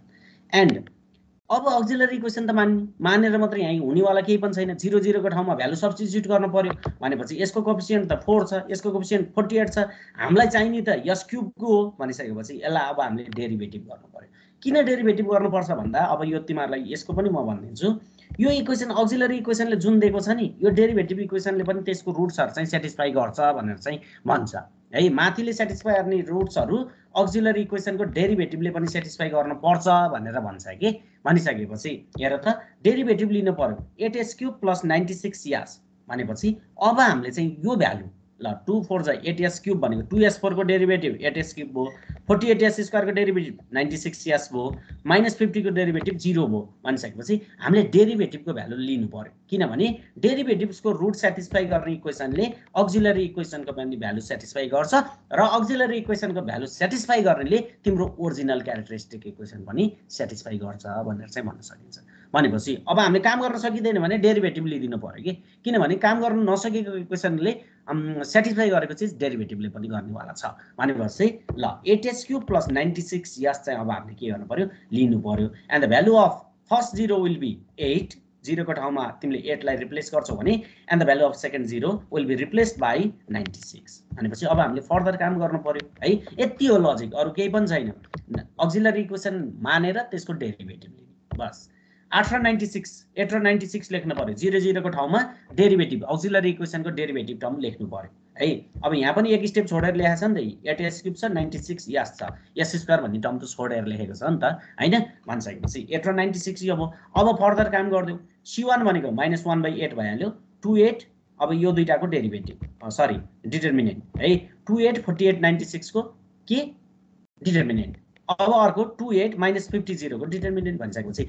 c1 र c2 को भ्यालु पनि आयो अझै हामी काम गर्दै जाउँ स्टेप 4 मा हामीले s स्क्वायर को भ्यालु 24 र -50 लेखेका छौं अब s1 को भ्यालु d1 भन्दिया लास्ट को टर्मलाई मैले e1 भन्ने e1 भनेको त constant term of characteristic equation हुन्छ -50 भन्ने हामीलाई थाहा छँदैछ लाएर नेगेटिभ छँदैछ -50 भन्ने हामीलाई थाहा छँदैछ पहिलाकै constant term of characteristic equation हो भने d1 को भ्यालु तिमीले लियौ भने -1 डिवाइड बाइ आफूभन्दा जस्ट माथि के छ 24 र बाँकी डिटरमिनेन्ट भनेको तिमीले आफूभन्दा माथिको दुईटा यो उलाई लिन सक्छौ 824 96 -50 लाई लिन सक्छौ त्यस्तो गर्दा 112.667 हैन यस्तो खालको आयो भनेपछि फाइनल आरएच एरे कस्तो भयो त कस्तो देखियो त हामीले गरेको कामहरु हेर है हाम सकियो क्या हामीले गरेको आरएच एरे भनेको यस्तो देखियो ल हेर त s6 हैन s5 बाट स्टार्ट रहेछ s5 s4 s3 s square हाम्रो यहाँ चाहिँ 0 0 आको थियो 0 0 को ठाउँमा चाहिँ यसलाई अक्जिलरी इक्वेसन मानेर यसको डेरिभेटिभको भ्यालु चाहिँ यहाँ लेख्नु पर्यो त्यसरी लेख्दा है अब यो अस्तिको क्वेशनमा मैले भनेको थिएँ आकाशिक देलले भने जस्तो क्वेशनको एन्सर ट्याक्कै आएको छ है भनेपछि ल हेर त फर्स्ट कोलममा एउटा टर्म चाहिँ नेगेटिभ आएको छ ल आकाशिक देलले भनेको क्वेशन यही हो कि एउटा मात्रै रुट राइट अफ प्लेनमा पर्ने सक्ने कन्डिसन भनेको कस्तो हुन्छ भनेर भनेको थियो यस्तो हुन्छ जुन कुरो चाहिँ हामीलाई पहिले थाहा हुन्छ भनेर भन्दैको थिए भनिसकेपछि हेर त कन्स्ट्यान्ट टर्ममा मात्रै नेगेटिभ छ अरु सबै पोजिटिभ छ भनेपछि number of sign change in first column is 1 एउटा मात्रै रुट्स राइट हाफमा परेको चाहिँ यहाँ देखिएको छ जुन भनेको के छ अनस्टेबल छ र एउटा मात्रै रुट्स राइट हाफमा परेको क्वेशन यस्तो कन्डिसन चाहिँ क्वेशन हेर्दै थाहा हुन्छ भनेर भन्देको छ के त्यही भएर पहिले यसलाई -50 छ नि त यो -50 छ पहिले भन्ने बित्तिकै मैले त तिमीलाई पहिले भन्दै यो क्वेशन अनस्टेबल आउँछ भनेर भनेपछि तै पनि हामीलाई रुट्स राइटमा कतिवटा पर्छ भनेर थाहा पाउनु थियो that's why the system is unstable number of sign change in first column is 1 and the number of roots in RHP भनेको 1 एउटा राइट तिर पर्यो भने बाँकी 4 वटा तिर परेको छ भनेर चाहिँ हामीले भन्न सकिन्छ है बाँकी 4 वटा लेफ्ट तिर परेको छ भनेर चाहिँ भन्न सकिन्छ भनिसकेपछि this will be the answer of your question भनेर पनि भनेको छ यसरी हामीले अनस्टेबल पनि भन्यौ राइट अफ प्लेनमा कतिवटा पर्छ भनेर पनि थाहा भयो ल यो क्वेशनमा कसैलाई के प्रब्लम छ अक्जिलरी इक्वेसन यस्तो यो डेरिभेटिभ हैन स्पेशल केस 2 भूमिका पराजुली छैन सर ल ओके ल छैन भन्यो भने अब यो स्टेबिलिटी च्याप्टर यति नै हो यहाँ भन्दा नयाँ कुरा केही पनि आउने वाला छैन यो स्पेशल केस दुईटा चाहिँ थाहा पाउनु पर्यो अब अर्को हेरौं है ल हेर अब कस्तो हुन्छ भन्दा यो चाहिँ इम्पोर्टेन्ट क्वेशन हो है यो धेरै चोटी आएको छ 71 साउन्ड 73 चैत हैन लगायत अब यही क्वेसन पो यतिचोटि आयो। अब 20 को ठाउँमा 32 राखिदिएर हैन 16 को ठाउँमा 15 राखिदिएर यस्ता क्वेसन त कति आएका छन् भनिसकेपछि मैले यो एउटा राखिदिसकेपछि सबैलाई त्यसले भेरिफाई गरिहाल्छ है। ल ध्यान दिएर हेर, check the stability of S6 2S5 8S4 12S3 20S2 16S16 = 0 भनेको छ। अब यसको स्टेबिलिटी चेक गर्नुपर्ने छ। तिमीलाई स्टेबल कि अनस्टेबल भनेर सोधेको छ।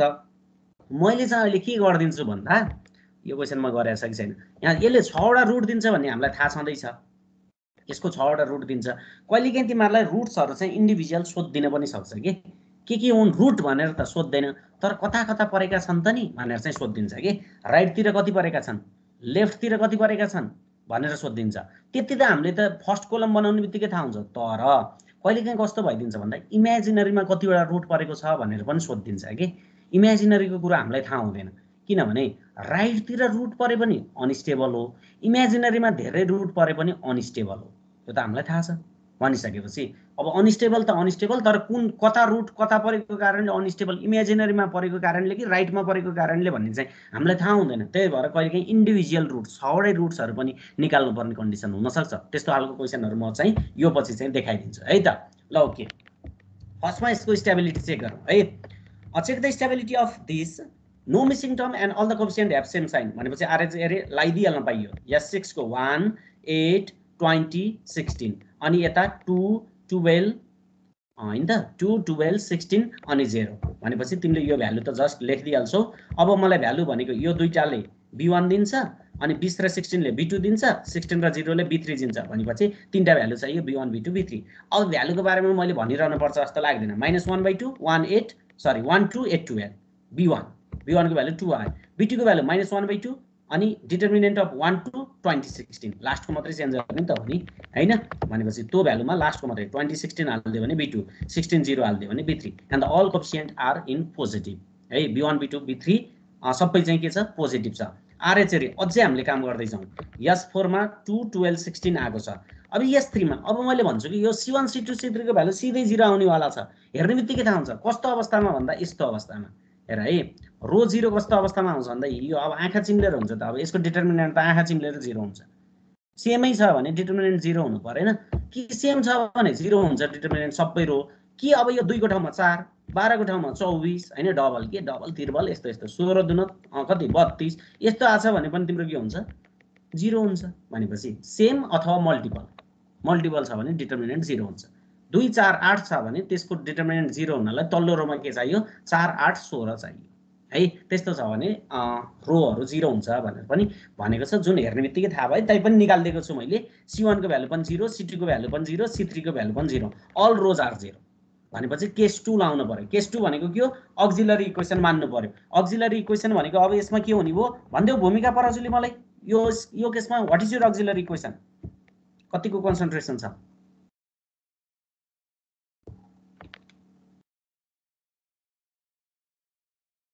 हेलो भूमिका, म्युट छ तिम्रो। हजुर sir. What is the value of auxiliary equation?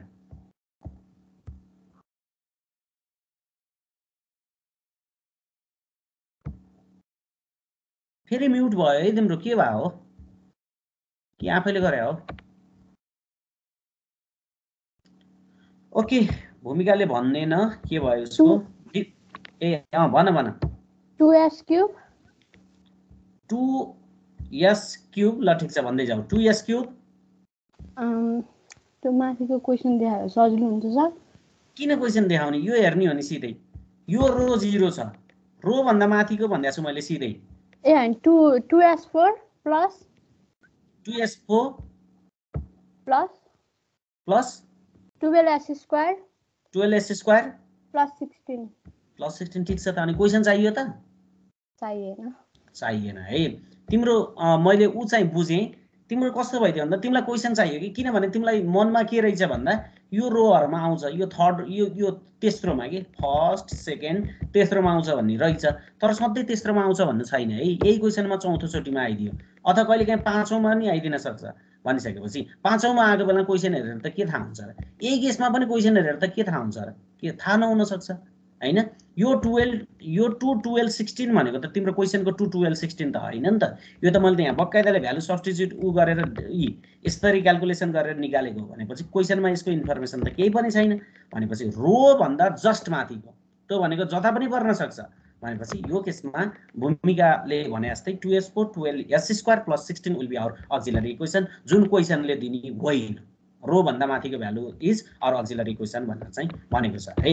All the rows are 0 so we need auxiliary equation भनेर यहाँ स्टेप 3 मा भनेको छ। हेर है यसलाई सक्नुपर्छ है आज नत्र गाह्रो हुन्छ फेरि हाम्रो यसै त क्लासहरु कहिलेकाहीँ डिस्टर्ब हुन्छ हैन।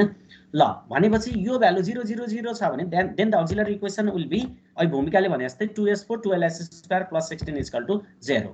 अब हामीले यो s क्यूब मा भ्यालु हाल्दै छौं भनिसकेपछि यसको डेरिभेटिभ गर्न पर्यो किनभने यसको रुट्स र यसको रुट सेम आउने वाला छ भनेपछि derivative of this will be 2s4 को 8s³ 12s² को 24s अब 16 को भन्ने परेन 0 भनेपछि 8s³ + 24s चाहिँ हामीले यो भ्यालुमा हाल्न पाइयो के यो ठाउँमा 8 यो ठाउँमा 24 यो ठाउँमा अब 0 अथवा लेख्दै नलेख्दै नि भयो भनेपछि 8 and 24 लाई रिप्लेस गरिसकेपछि द नेक्स्ट RH एरे बिकम्स द न्यू RH एरे बिकम्स दिस। अब हामीलाई अझै काम त सकिया छैन नि त यो त s नट सम्म जान पर्छ बल्लै s² मा छौं भनिसकेपछि the value of d1 d2 will be d1 d2 लाई लिने हो भने ल यो दुईटाको 2 8 12 24 को डिटर्मिनेन्ट अगाडि त -1/8 हुन्छ है 12 24 को ठाउँमा 16 0 राखिदियो भने d2 को भ्यालु आउँछ ल हेर त 6 16 आएको छ। स्टेप 5 मा त्यही भ्यालु 6 र 16 मैले सब्स्टिट्युट गर्दैको छु। अब s1 को भ्यालु एउटा आउने वाला छ किनभने यसलाई डिटर्मिनेन्ट गर्दा एउटै त आउँछ नि अरु त टर्म छँदै छैन र s नट भनेको सिधै constant term of characteristic equation हुन्छ। Constant term of characteristic equation यदि क्वेसन हेर्यो भने 16 छ यसलाई निकालिरहनु जरुरी छैन भनेपछि e1 को भ्यालु तिमीले निकाल्यौ भने e1 भनेको -1 डिवाइड बाइ आफू भन्दा जस्ट माथि भनेको 6 छ। अब यसको डिटर्मिनेन्ट भनेको त्यहाँ भनेको छ कति छ भन्दा 8 6 24 16 छ भनेपछि अब यसको भ्यालु e1 भनेको 8/3 आयो है। पोइन्टमा आयो त सर भन्नुला के फरक पर्छ र हामीले हेर्ने भनेको पोजिटिभ र नेगेटिभ मात्रै हो पोइन्टमा आयो फ्र्याक्सनमा आयो हामीलाई मतलब छैन भनिसकेपछि f1 को भ्यालु 16 छ एन्ड द फाइनल RH एरे अथवा कम्प्लिट RH एरे बिकम्स दिस। ल हेर त यहाँ भनेको छ यस्तो है यस्तो छ भनिसकेपछि this will be your complete RH table and no sign change in the first column of RH array so the system is Rupak so the system is Rupak Modi Sharma यदि फर्स्ट कलममा कुनै पनि sign change छैन भने के हुन्छ stable stable भनेर भन्देको छ तर सबैको मनमा स्टेबल भन्ने लागेको थियो तर यो केस 2 मा चाहिँ के हुन्छ अरे भन्दा सिधै स्टेबल भन्न चाहिँ पाइदैन भनेर भनेको छ है। So the system might be stable भनेर चाहिँ भन्न सकिन्छ है। माइट बी भन्ने चाहिँ अझै हामीलाई काम गर्न पुगेको छैन यस्तो कन्डिसनमा है किन त्यस्तो हुन्छ भनेर म भनिदिन्छु ल। यस्तो कन्डिसनमा कस्तो भइरहेको छ भन्दा यहाँ केही टर्महरु छुट्छन् के कस्तो छुट्छन् अरे भन्दा हेर है म त पर्फेक्ट तरिकाले भनिदिन्छु जस्तो हामीले 8s³ + 24 यस गरेका छौं है ध्यान दिएर हेर है एकछिन 8s³ + 24 यस गरिराका छौं यसलाई हो नि त हामीले काम गर्न नसकेर अक्सिलरी इक्वेसनको सहायता लिएको भनिसकेपछि यहाँ 2s4 यता हेर ध्यान दिएर हेर है 2s4 + 12s² + 16 थियो। अब हामीले कामै गर्न नसक्ने भएपछि अक्सिलरी इक्वेसनको सहायता लियौं र भ्यालु सब्स्टिट्युट गर्नलाई डेरिभेटिभ लियौं भनिसकेपछि अब तिमीलाई कस्तो प्रब्लम भइदियो भने यहाँ त यसले दिने भनेको त 4 वटा भ्यालु हो नि त यसले दिने भनेको 4 वटा भ्यालु हो तिम्रो अक्सिलरी इक्वेसनले दिने भनेको 3 टा भ्यालु हो है किनभने पावर 3 छ उसको पावर 4 छ भनिसकेपछि तिम्रो के भइदियो भने एउटा भ्यालु हरायो के एउटा भ्यालु हराएको छ किनभने हामीले डेरिभेटिभ लेखा छौं डेरिभेटिभ लिँदा एउटा भ्यालु के हुन्छ भन्ने हामीलाई थाहा छैन त्यो पोजिटिभमा पर्न पनि सक्छ नेगेटिभमा पर्न पनि सक्छ जता पनि पर्न सक्छ दैट्स व्हाई है अक्सिलरी इक्वेसनको सहायता लिएर काम गरेको भएर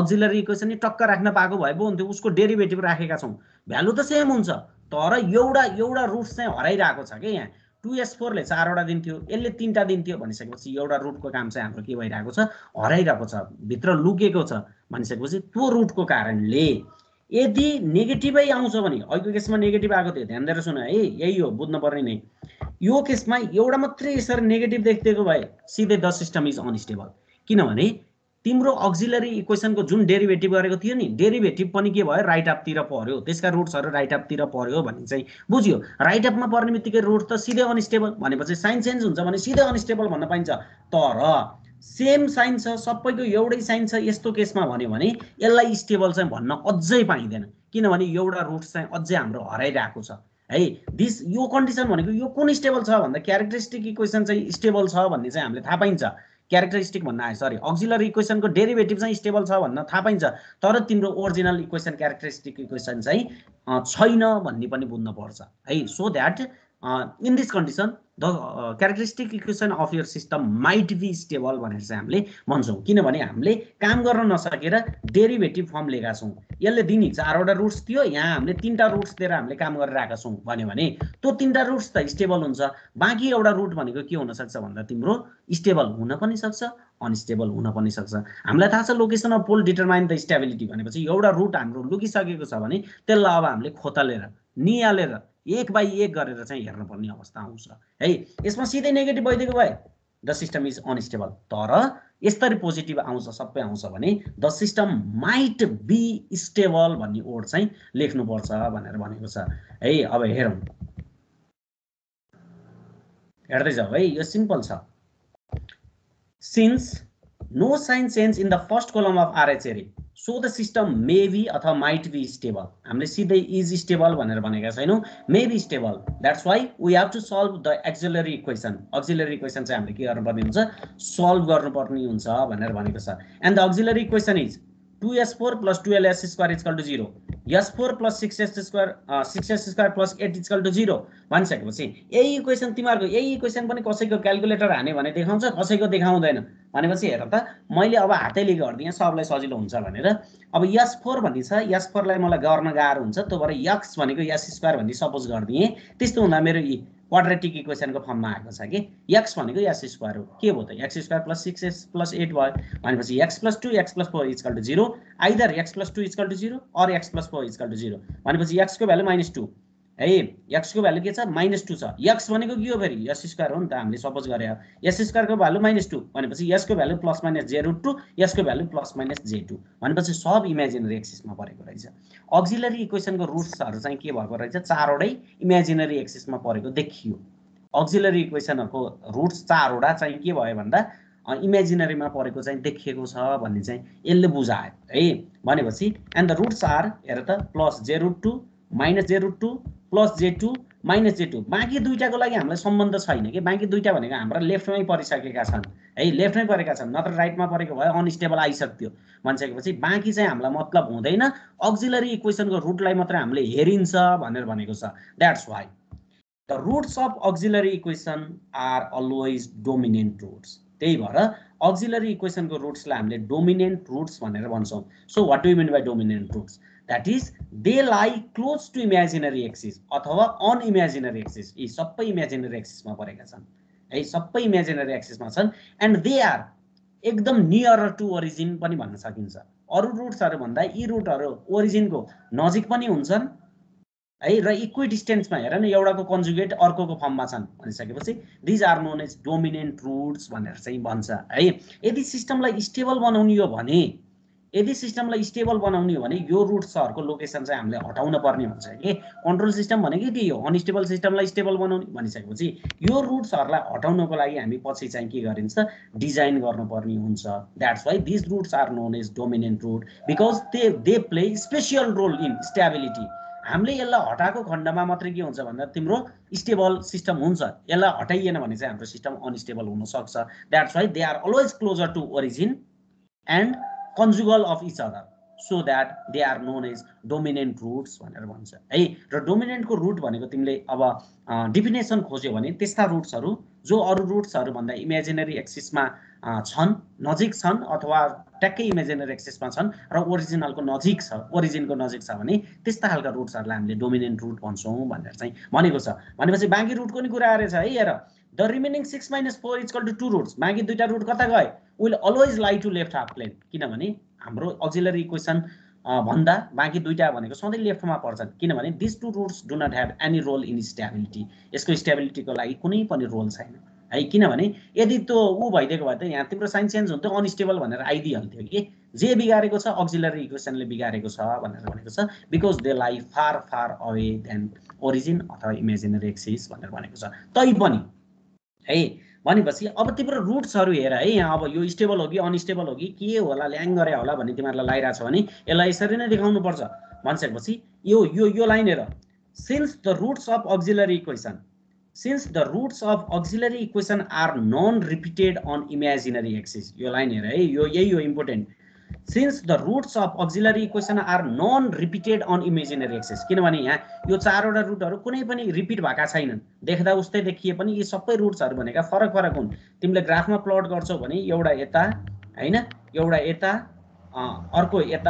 अर्को यता यिनीहरू एक आपसमा मिरर जस्तो देखेका छन् है भने since the root of auxiliary equation are non repeated on imaginary एक्सिसमा रिपिट नभएको कारणले यस्तो बेला तिम्रो सिस्टम चाहिँ मार्जिनल्ली स्टेबल हुन्छ भनेर चाहिँ यो सिस्टमले भनिदिएको छ अब यो ल्याङ्ग्वेज भनेको कहाँबाट आयो मलाई पनि थाहा छैन है यो ल्याङ्ग्वेज भनेको अब कतैबाट आयो हामीलाई के थाहा हुनु पर्यो भने यस्ता रुट्सहरू इमेजिनरी एक्सिसमा रुट्सहरू रिपिट भयो भने अनस्टेबल हुन्छ है रिपिट भइदियो भनेको सेम के प्लस J2 यस्तो रिपिट भइदियो भने चाहिँ अनस्टेबल हुन्छ होइन भने स्टेबल हुने त चान्सै छैन किनभने रुट्सहरू सबै के छन् इमेजिनरी एक्सिसमा छन् इमेजिनरी एक्सिसमा पढ्दैन बित्तिकै सिस्टम त कहिले पनि स्टेबल हुँदैन कि मार्जिनल स्टेबल हुने हो कि अनस्टेबल हुने हो भनेर चाहिँ भन्छ भनिसकेपछि स्टेबल हुने त हाम्रो चान्सै भएन अनस्टेबल रिपिट भइदियो भने अनस्टेबल यदि त्यही नन रिपिटेड छ भने त्यस्तो बेला चाहिँ सिस्टम मार्जिनल्ली स्टेबल हुन्छ भनेर चाहिँ हामीले यो एन्सर यो क्वेसनलाई चाहिँ टुङ्ग्याइदिन्छौँ so the system is marginally stable है मलाई पछि सोधौला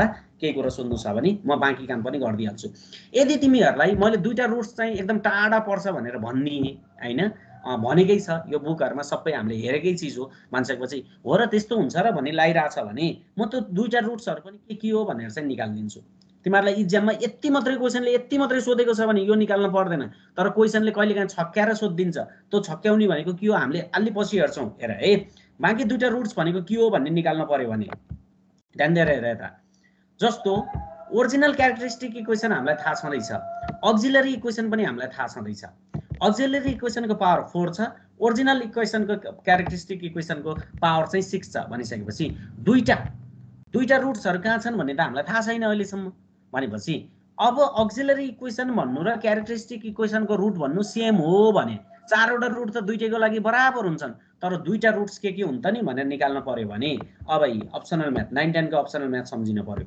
अक्सिलरी इक्वेसनले क्यारेक्टरिस्टिक इक्वेसनलाई डिवाइड गर्दियो भने एउटा टर्म आउँछ है क्वोशन्ट के भन्छ यसलाई डिवाइडर हो कि क्वोशन्ट मैले बिर्सिसके भनेपछि जस एउटा आउँछ एउटा भ्यालु आउँछ भनिसकेपछि त्यो भ्यालुले हामीलाई के दिन्छ भने बाँकी दुईटा इक्वेसन दिन्छ बाँकी दुईटा भ्यालु दिन्छ भनेपछि अब यसलाई डिवाइड गर्न पर्यो अब यसलाई डिवाइड गर्न मैले सिकाइरहनु पर्छ जस्तो मलाई लाग्दैन तैपनि म भनिदिन्छु 2s4 यहाँ छ हैन यहाँ s6 छ भनेपछि 2 त काट्नु पर्यो अनि s² पनि चाहियो भनेपछि हाफ s² भयो भने s6 आउँछ ई s6 हैन त्यस्तै 12s² छ 12s² को आधा भनेको 6 ई 6s4 भयो त्यस्तै 16 भनेको छ हैन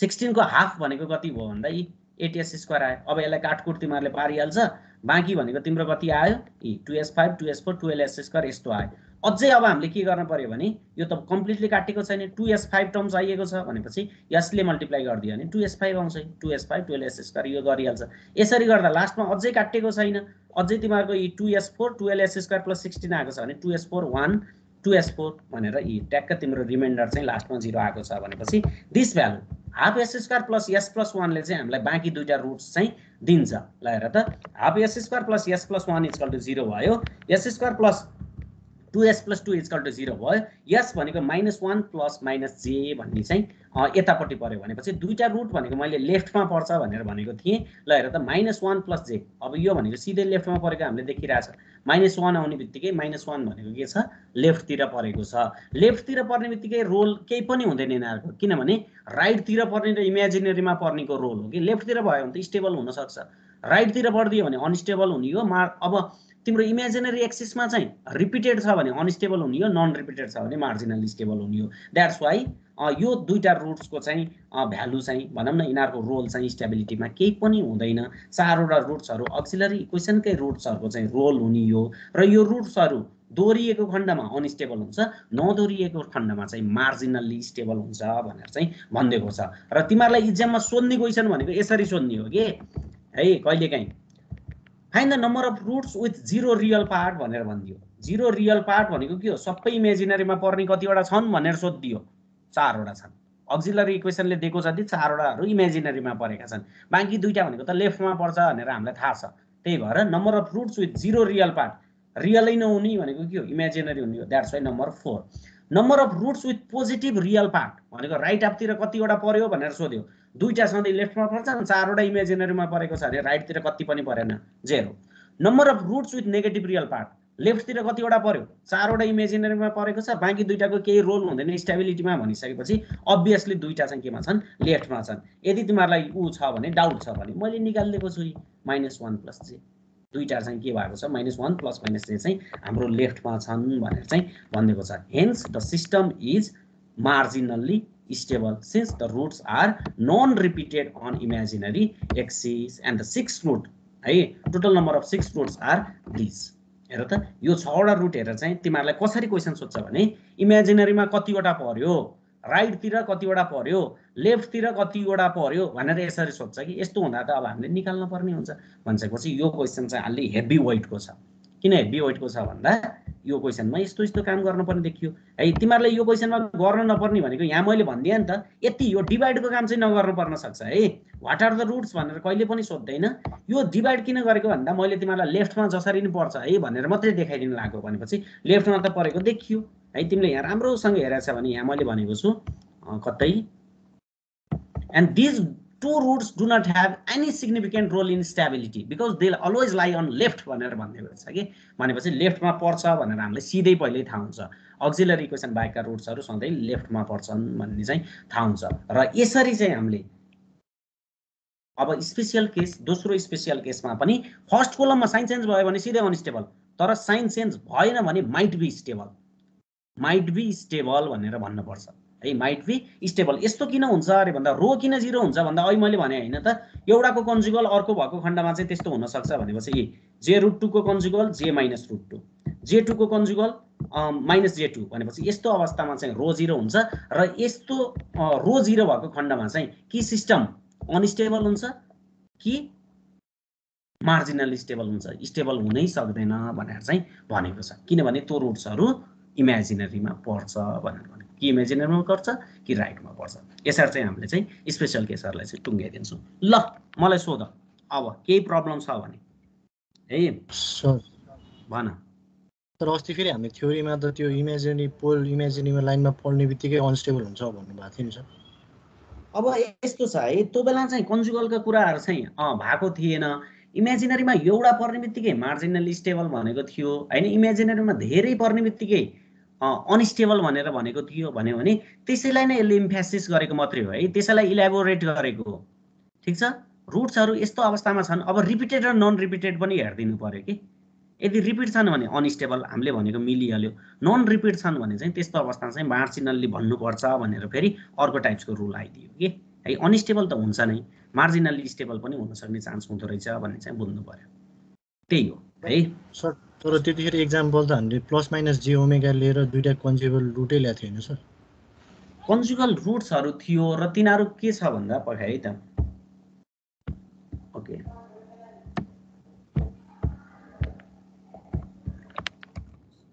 60 तिर होला हैन। यस्तो छ कि अब त्यो हाम्रो नयाँ रुल चाहिँ डिफाइन भयो। नयाँ रुलले के भन्ने भयो भन्दा ल यतै छ होला है कतै पोल्स तल गयो सर।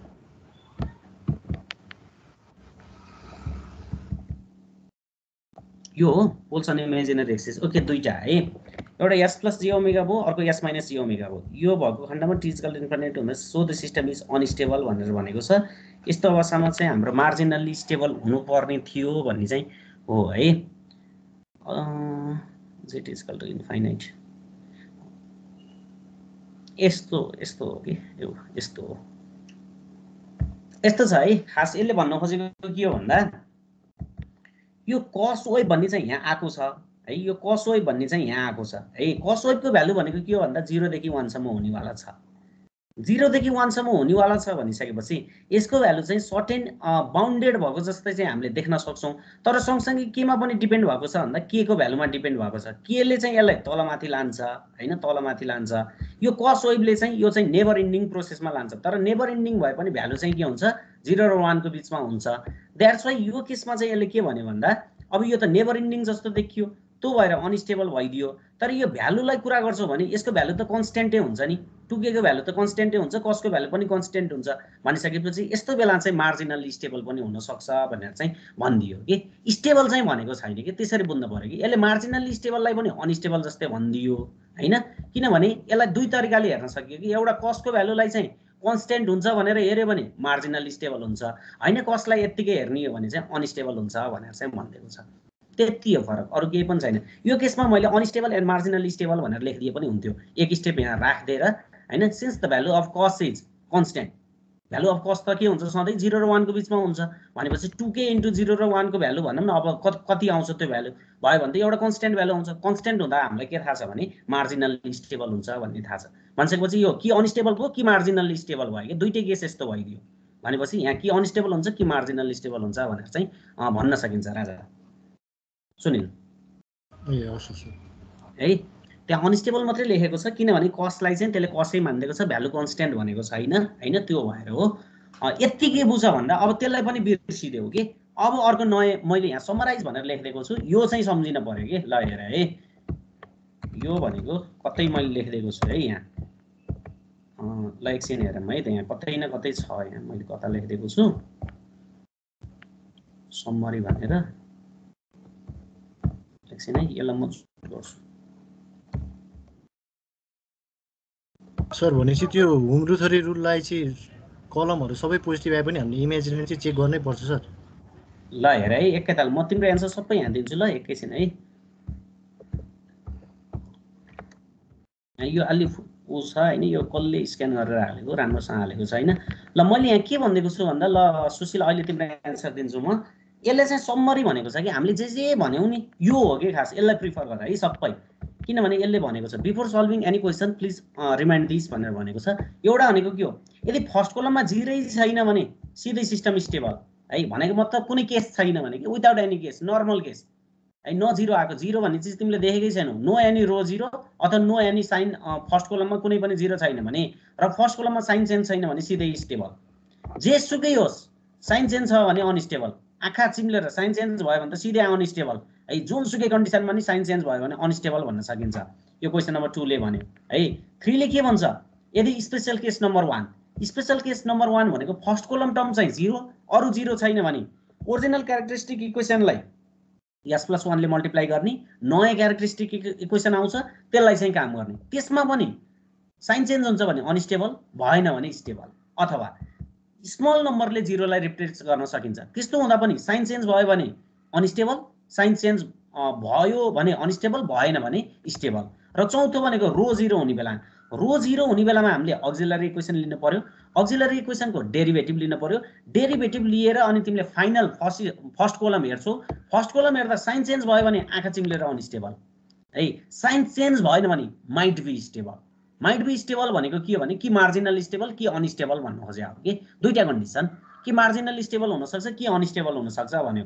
यदि रुट्सहरु रिपिट भएनन् भने मार्जिनल स्टेबल, यदि रुट्सहरु त्यही रिपिट हुन्छन् भने अनस्टेबल भनेर भन्न सकिन्छ है। यसरी अब हामीले एउटै रुट्सहरु रिपिट भएको अब केसहरु हेर्यौं भने चाहिँ यो चाहिँ अब तिमीले थाहा पाउन सक्छौ है। त्यही भएर अहिले सुशीलले भने जस्तो यदि यस्तो रो 0 भएको कन्डिसनलाई मात्रै हो है, अरुलाई हैन। रो 0 भएर अक्सिलरी इक्वेसन लिएर तिमीले काम गर्दै जाँदा फर्स्ट कोलममा सबै पोजिटिभ अथवा सबै नेगेटिभ अथवा सेम साइन आछ भने स्टेबल हुँदैन, हुँदैन भन्ने थाहा पाउनु पर्यो।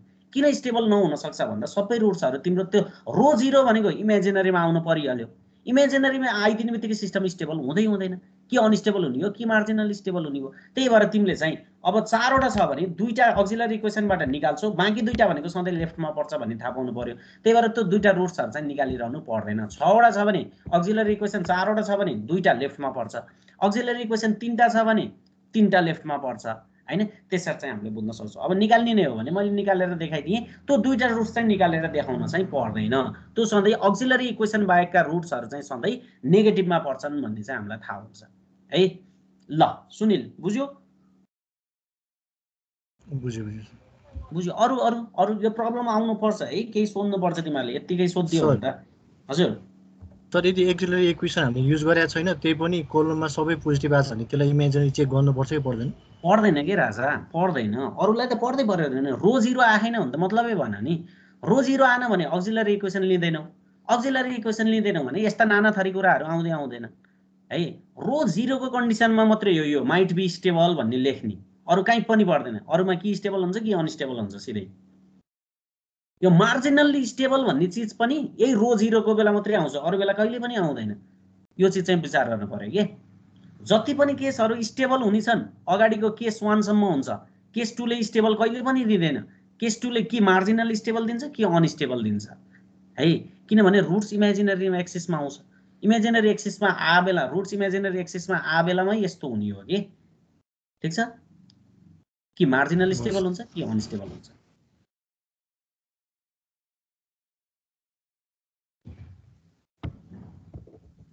ल बुझ्या हो तिमीहरू सबैले? हजुर आकाश सर हजुरले चाहिँ यो के अरे रिपिटेड इमेजिनरी रिपिटेड भन्ने क्वेसनहरु चाहिँ गर्नु भएन यहाँ एक्जाम्पल किताबमा? यो हेरे अलिकति बुझिन। मजाले गरेछ नि।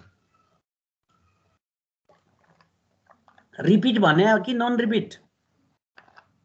रिपिट अनस्टेबल लास्टको कन्डिसन चाहिँ गर्नु भएछ छैन? ए त्यो चाहिँ छैन बाबु, त्यो चाहिँ अब भेट्टाइदैन। त्यो भनेको चाहिँ म्याथमेटिकल्ली मात्रै हो जस्तो लाग्छ मलाई। त्यस्तो खालको क्वेसनहरु चाहिँ मैले भेट्टाइनँ, कहीँ पनि देखिनँ है। मैले पहिला सर्च गरेको पनि हो, हेरेको पनि हो, त्यस्ता क्वेसनहरु देखेकै छैनन्। त्यो भनेको प्र्याक्टिकल्ली इम्पोसिबल जस्तो थिङहरु रहेछ कि है। त्यो सेममा रिपिट हुने भनेको त अब S4+1 भन्ने टर्महरु यस्तो यस्तो आउनु पर्यो। S4+1 आयो भने 4 वटा रुट्सहरु रिपिटहरु हुन्छ।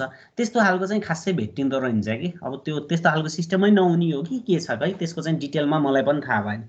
तर मैले यति हो कि त्यस्ता टाइपका क्वेसनहरु कहीँ पनि भेटिन, 3-4 वटा बुक फलो गर्दा देखिन, त्यति हो।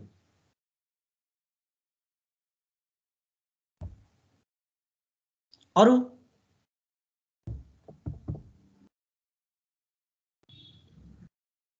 दिपु दालले बुझ्यो?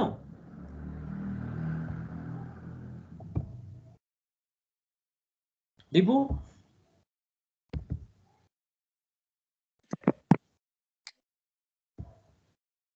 ल ओके, यदि केही प्रब्लम छैन भने एकछिन है।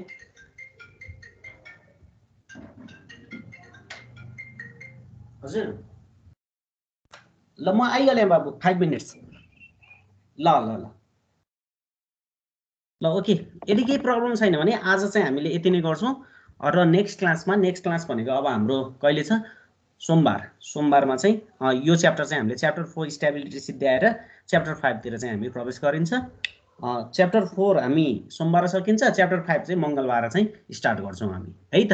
त्यो बेला चाहिँ ग्राफहरु चाहिँ लिएर आउनु भनेर मैले भनेको छु। अब फर्स्ट क्लासमै त ग्राफ नचाहिएला, तर पछि चाहिँ चाहिन्छ।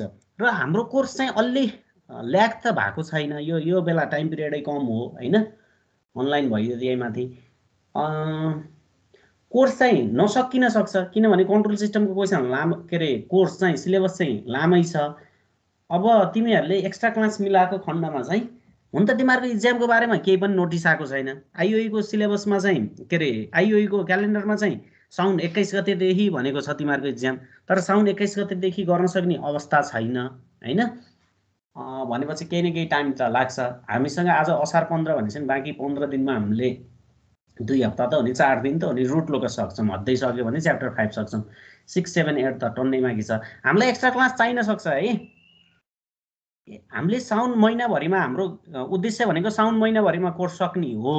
अहिलेसम्म हामीले लगभग 50% कोर्स सकियो भन्दा बुझ्दा हुन्छ। बाँकी 50% भनेको अलि कम्प्लेक्स टाइपका छन् हैन। कम्प्लेक्स टाइप भनेको मतलब पढ्न पर्ने थोरै, बुझाउन पर्ने धेरै, काम गर्न पर्ने धेरै, त्यस्तो टाइपको क्वेसनहरु छ हैन।